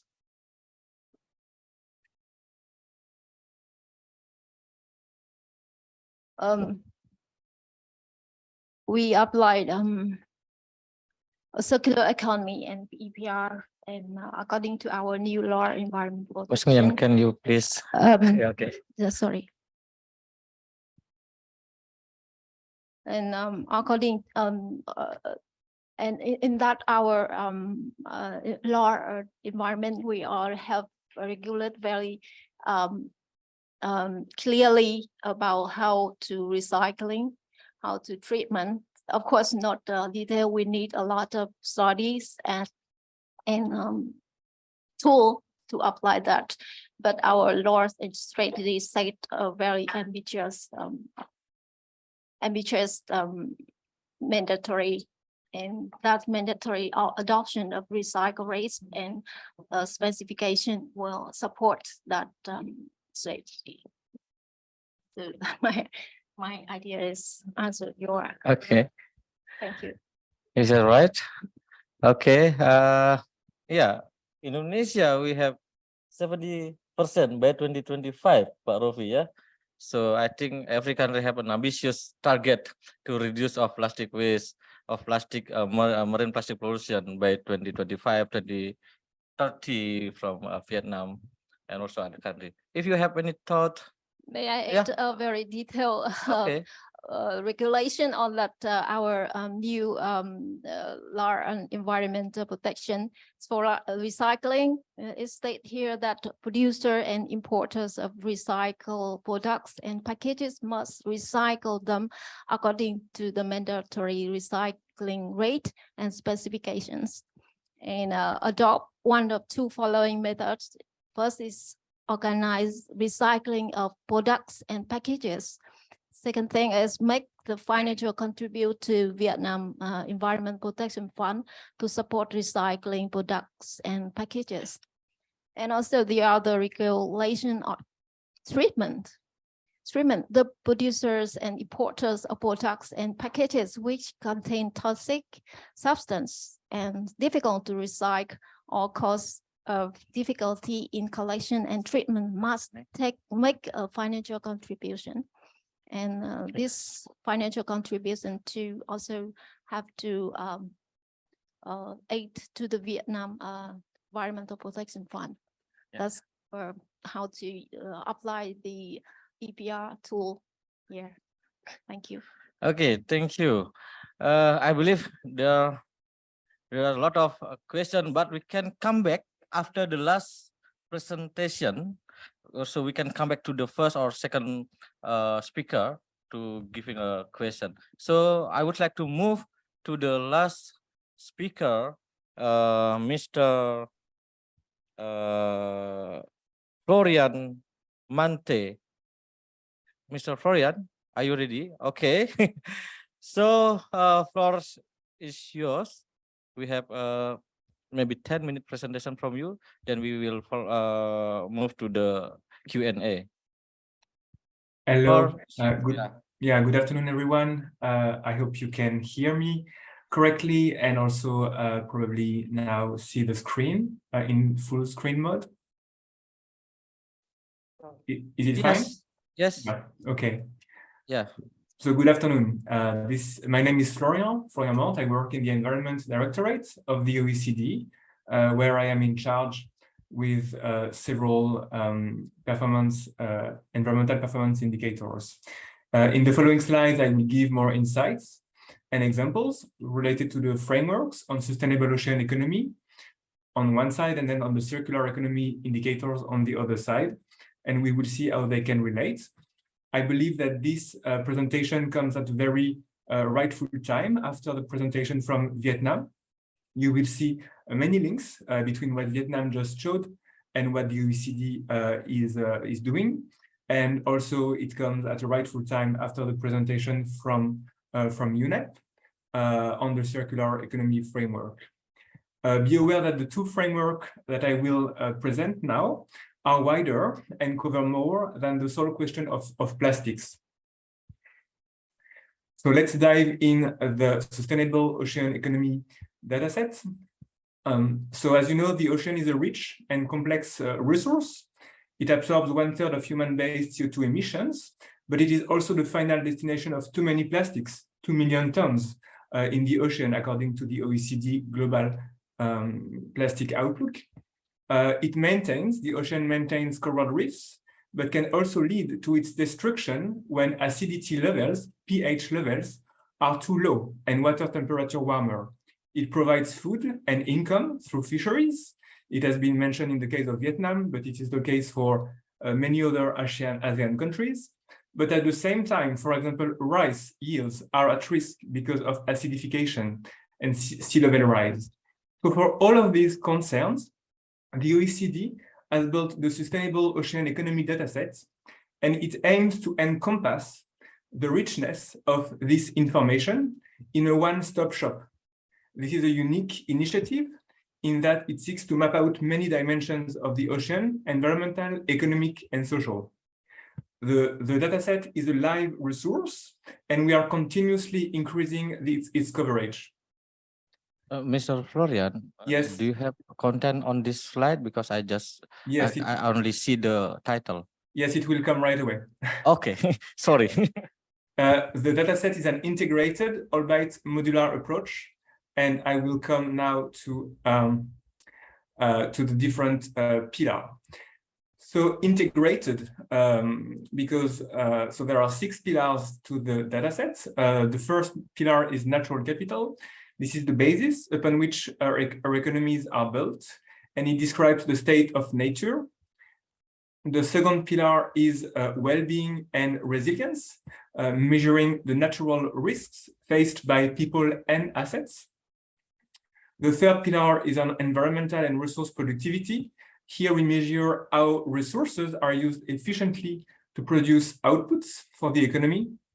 The fourth pillar is on economic instruments that foster sustainable ocean economy. The fifth pillar is on policy responses. This is an increasing area of research. Here we are monitoring the action taken by different levels of government, and we monitor especially market-based instruments such as taxes and subsidies. And finally, very importantly, that's probably the reason why we all do this work, is the socioeconomic pillar, which provides information such as employment in the fishery sector, but also tourism, shipbuilding, and transport. Here you have the overview of the dataset and the framework. The different building blocks, the 6 building blocks, are connected to each other, and I will try to give some insight and example right now. So from the conceptual framework, I will now illustrate with selected examples to understand the kind of insights we can derive from this dataset. Let's start with well-being and resilience. It is climbing the ladder of policy priorities as the impact of climate change and biodiversity loss increase. To date, we look at the threats faced by people and assets with regards to climate-related hazards. Coastal flooding is an important and rising threat to Southeast Asian communities. and it can adversely impact agriculture, cities, tourism, to name a few. The OECD is monitoring a large spectrum of climate-related hazards, among which warmer temperature and also coastal flooding. It is doing so at the country levels, but also subnational levels. Here on this slide, on the right-hand side, we look at the percentage of population exposed to coastal flooding within a 10 years time range. As you see, Vietnam is especially at threat due to a combination of factors, especially a long and urbanized coastline, including the Mekong Delta and Hanoi, two large urban areas. So that's why the figure is very high. But otherwise, in the region, we estimate that 2% or less of the population is at risk with coastal flooding within a 10 years period. Policy response is the fifth pillar of the framework that I showed. It is important when considering action and effectiveness of policy. Monitoring policies can be the basis to assess broader alignments and with global and regional targets, such as the post-2020 Global Biodiversity Framework. It is also a necessary step to assess the stringency or effectiveness of policy implementation on the agreed targets. The OECD has built a unique worldwide coverage database on policy instruments for the environment, which we call PINE. This database has a comprehensive coverage of policies across various environmental domains. This year, we are actually covering 22 environmental domains. We are also looking at 6 types of market-based policy instruments, such as taxes and subsidies, but also very important when considering plastics, deposit refund schemes, for example, for the glass bottle versus plastic bottles. On the right-hand side of this slide, we illustrate the ocean-related policy instrument and the number, by the number of instruments. So we look at the number of instruments by type and mostly across OECD countries. We are currently expanding our coverage related to ocean domain, especially to ASEAN countries. And here your contribution would be highly appreciated. The results of this expansion of the coverage will be available by the end of the year. The main results are that the number of policy instruments directed towards ocean sustainability is increasing. Tax remain the most widely used instrument. However, the revenue from taxes, from environmental taxes, only account for 1% of the total environmental tax revenue. The ambition on this data set on PINE is to improve the coverage of all countries globally. And so we very much welcome your participation. But policy responses take other forms, such as globally binding agreement. The Kunming-Montreal Global Biodiversity Framework agreed on a list of 23 targets, and among them, Target 2 and Target 3 are related to the restoration and to the conservation of degraded ecosystem through protected areas. On the right-hand side of this slide, we monitor the share of marine areas under protected areas status in the exclusive economic zones of the country. So here we see that the OECD Asia-Oceania, which is on the very right, is at the 30% of the Target 3 of the Kunming-Montreal Agreement, but there are still room for improvement for other Asian countries, which seems to be below 5%, according to this data. Why is it important to reach the targets of the Kunming-Montreal Agreement? Because marine protected areas can help conserve and restore habitats and species, and ensure that marine and coastal ecosystems continue to provide storm and erosion protection, carbon storage, fisheries, recreation and tourism opportunities, among other services. We are over with the presentation and examples related to the Sustainable Ocean Economy dataset, and we will now shortly present the Circular Economy Framework. I will be very short because the UNEP colleague already made a very great presentation on that. So the work initiated in 2021, as was mentioned, with the UNECE, the OECD has been working on an overarching framework and methodological guidelines, and outputs will be available this year, 2023, and next year, as was presented by our UNEP colleague. So circular economy, it's a different framework than that on ocean economy. It covers all types of materials and not only plastics. We will illustrate the possible links with the ocean in a minute. But first, look at the framework. So Mrs. Thérèse Elgamayel from UNEP already gave an overview, so I will be very quick. So here in the green rectangle, we see what we expect with the word and concept circular economy. It illustrates the air strategies, so the redesign through innovation, reduce on the production side and on the demand side, reuse, repair, and renovate, which all leads to job creation and wealth.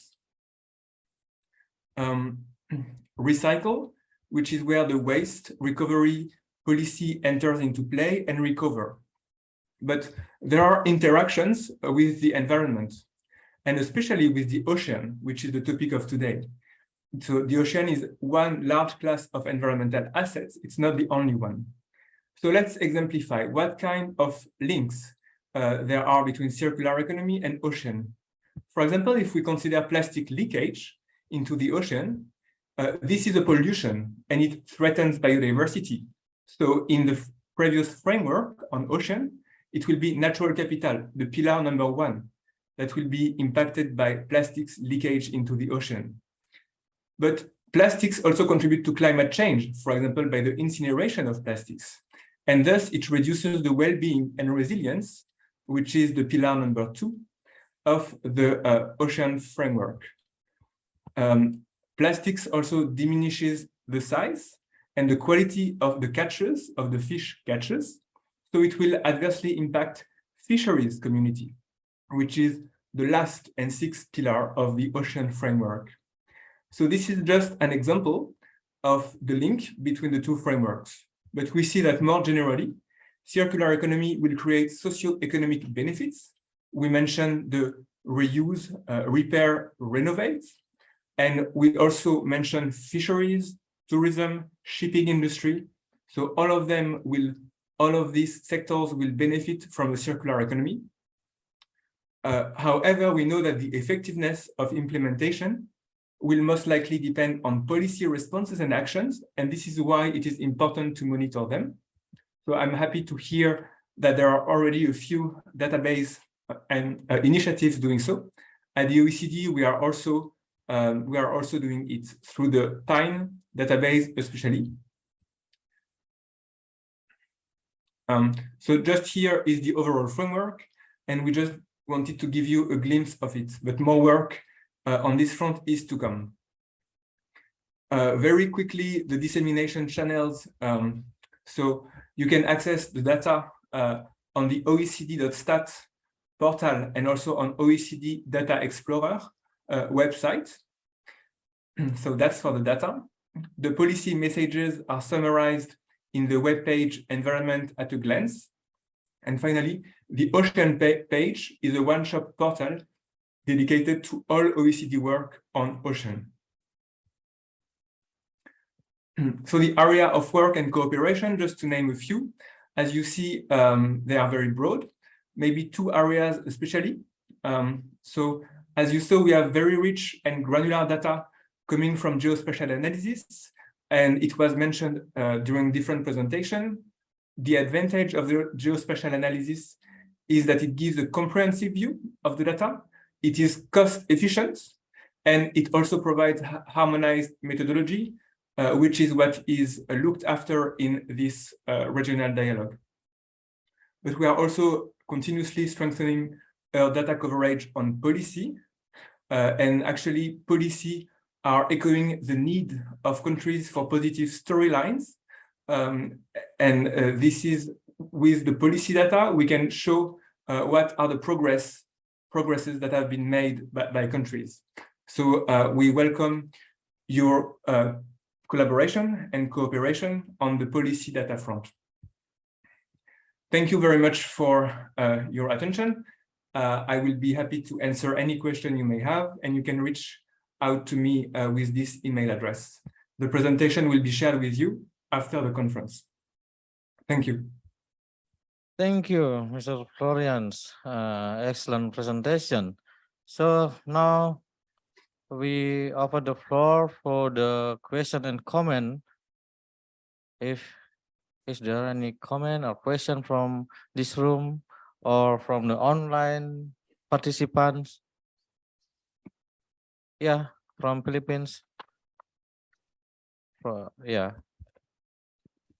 Hi, Florian. Yeah, in the model that you presented to us, in the geospatial analysis, how do you ensure in adopting this model that we avoid the unintended transfer of environmental impacts for alternatives to a particular material? You mentioned that the model can be used in any material. So are you recommending that two materials be compared with each other so that you can understand the impacts and before making that policy decision? Okay, so I will answer that right away. Thank you very much for your question. So today and to date, we use geospatial analysis for several purposes at the OECD. I mentioned two of them. One is to compute protected areas in line with the COP15 and the biodiversity work. And also we are using geospatial analysis for climate-related hazards. So warmer temperature, coastal flooding, fires, and so on.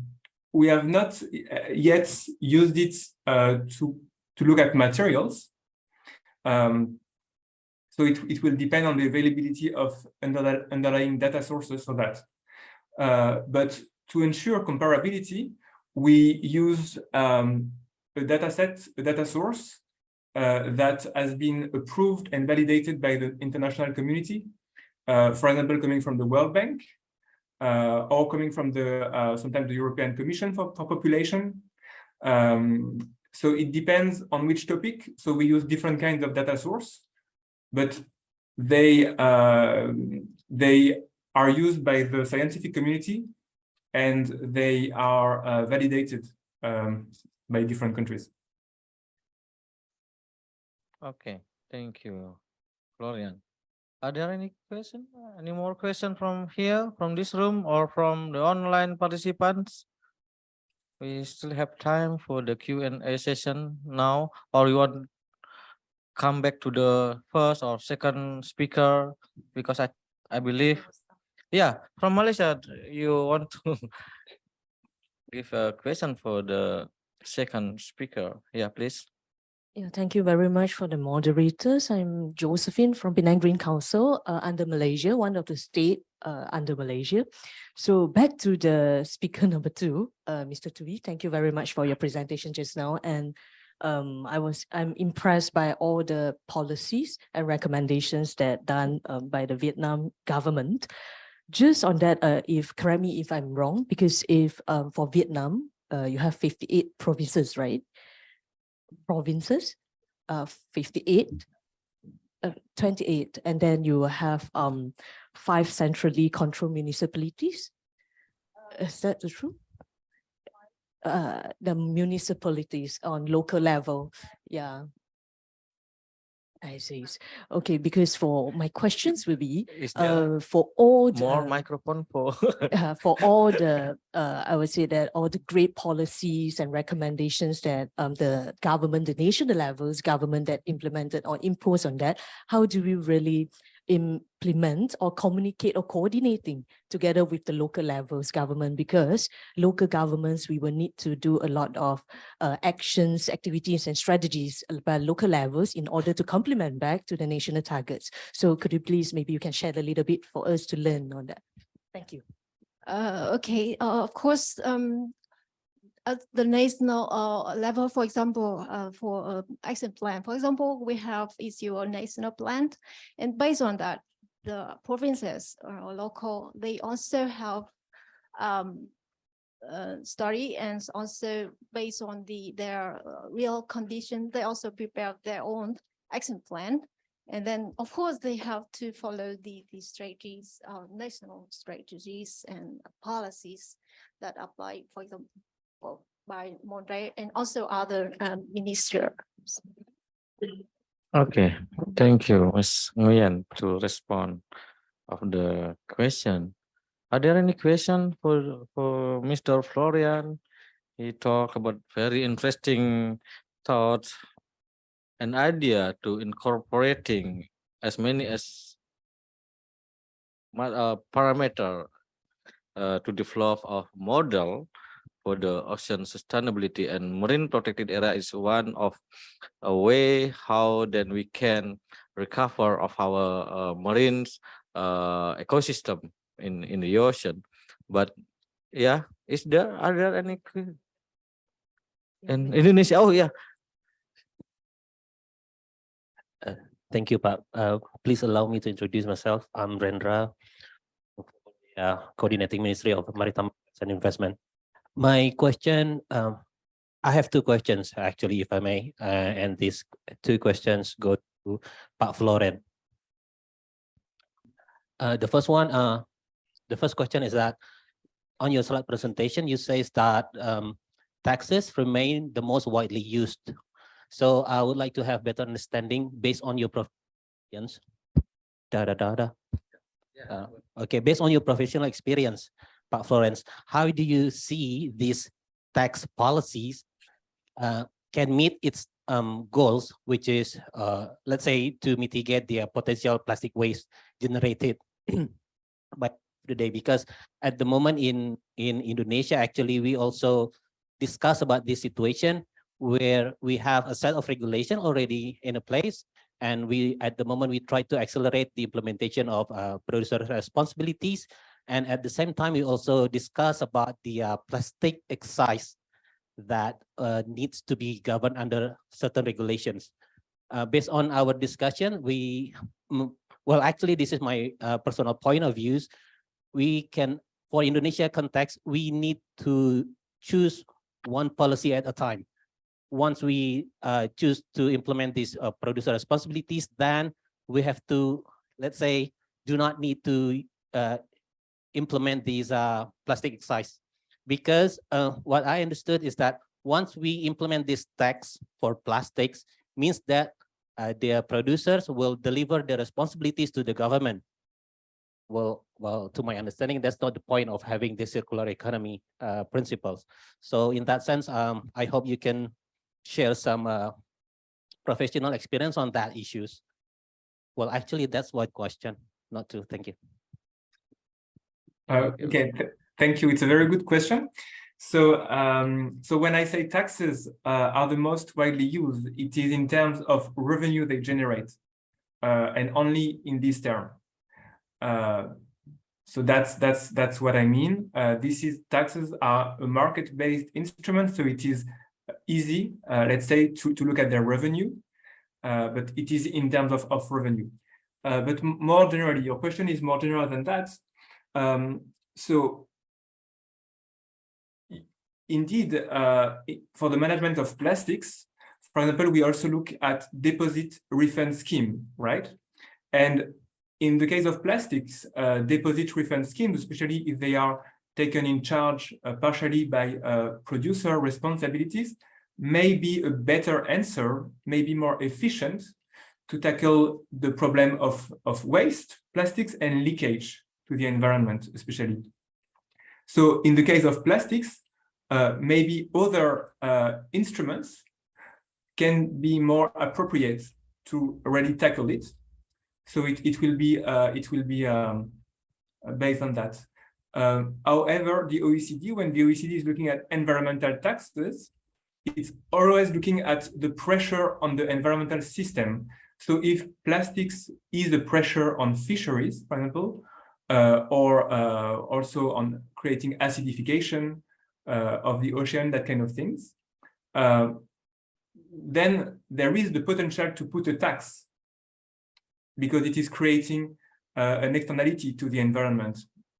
And so you can put a tax. The question is, who will pay this tax? And is it efficient to change the behaviors?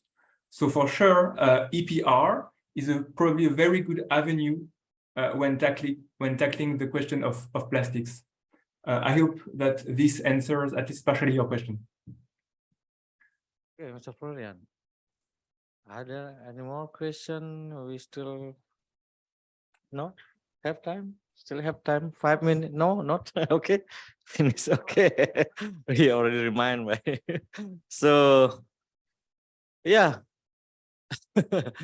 Thank you very much, Florian, and to all of our speakers on this session. We have come to the end of our session.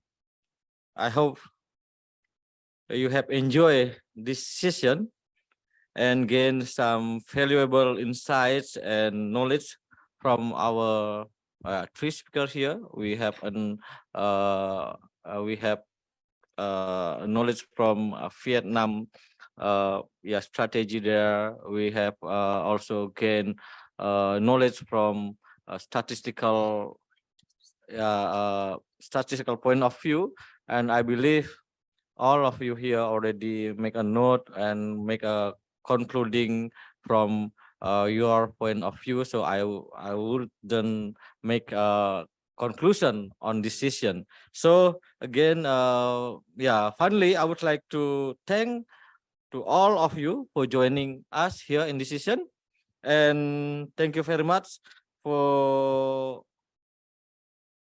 very enthusiastic participation, and have a great day, and we will thank you very much and good afternoon everybody. Okay. Thank you. Thank you. We have a last point to wrap up today. Natalie Harms will say a few words on this, and then we can conclude. So Natalie. Thank you. I know how dangerous it is to stand between you and the end of the day and dinner, so keep it short. But I think today we've had already a good start of discussions. In the opening, we heard from OECD colleagues as well as UNEP on how important this issue is, on how important this region is as well, to look at plastic pollution, to look at data, finance, policy coherence. And in session one, we really dug our heels in, I think, on data issues. We've heard from challenges from different countries, including on access to data, robust data, making it comparable and harmonizing data at national level and at regional and global level, and that this will be important as well for an international instrument on plastic pollution. And I think importantly, we've also heard the existing work. So, we've heard from OECD on their global outlook, but also their plans for a regional outlook where we need to work together to make sure it's really useful for countries. We've also heard on about work that is being done by different actors, including COPSI and UNEP on harmonizing. In session two, we've heard a bit more on the more sort of statistics side of things and statistical data sets and how to manage these and trying to pull together sources of data from different areas. And I think we can probably apply a lot of that learning for plastic pollution as well. And it was very interesting as well to zoom in on Vietnam and what you're trying to do with your national database and how marine litter maybe could be included in an existing national database, as well as the work on, opening it up as a broader sustainable blue economy approach. So, there's lots of different data sets, different databases, different indicators out there, but there's still a lot of gaps and challenges. So I think there's an opportunity here to use what is already there, to connect the dots and to learn from each other and to coordinate better as well across partners and countries in the region to tackle this problem with the right evidence and to track progress as well against national and regional and global goals and frameworks. So with that, I hope we have a good basis also for further discussion on other topics tomorrow. And I'll hand back to Aya to give us some information on where dinner will be. And thank you to everybody who joined, who spoke, who listened today online and in the room. And we look forward to continuing that conversation with you. Thanks so much. Thank you. Yes, and thank you to our moderators today, Natalie and also Mr. Gede. So I will inform about the dinner a little bit later after, but I wanted just to say to the online participants that we will resume tomorrow morning here in Pali, but so it's 9:30 in Pali, 8:30 in Indonesia, and 3:30 in Europe, in Paris. So I think many of the online participants who join from other regions may not be joining for the first, in the morning for the first session, the third and fourth session. But we hope to see you at least then in the afternoon in Europe time. So thank you very much for online participants and looking forward to seeing you tomorrow also. And then to the dinner arrangement. So we will meet at 7 o'clock for informal dinner. It's really going to be informal, so we can continue discussions in an informal setting. And it will be held at the Azure Court. It's close to it's in the front of the pool, but on the beach side. So you have access to that place by the Suku restaurant. So you get to the Suku and then you continue walking further down, and you will find us there. So I hope that most of you will be able to join us, because I think it will be a good opportunity to continue exchanging and networking and discussing these challenges. So look forward to seeing you all there. Thank you. Thank you, everybody.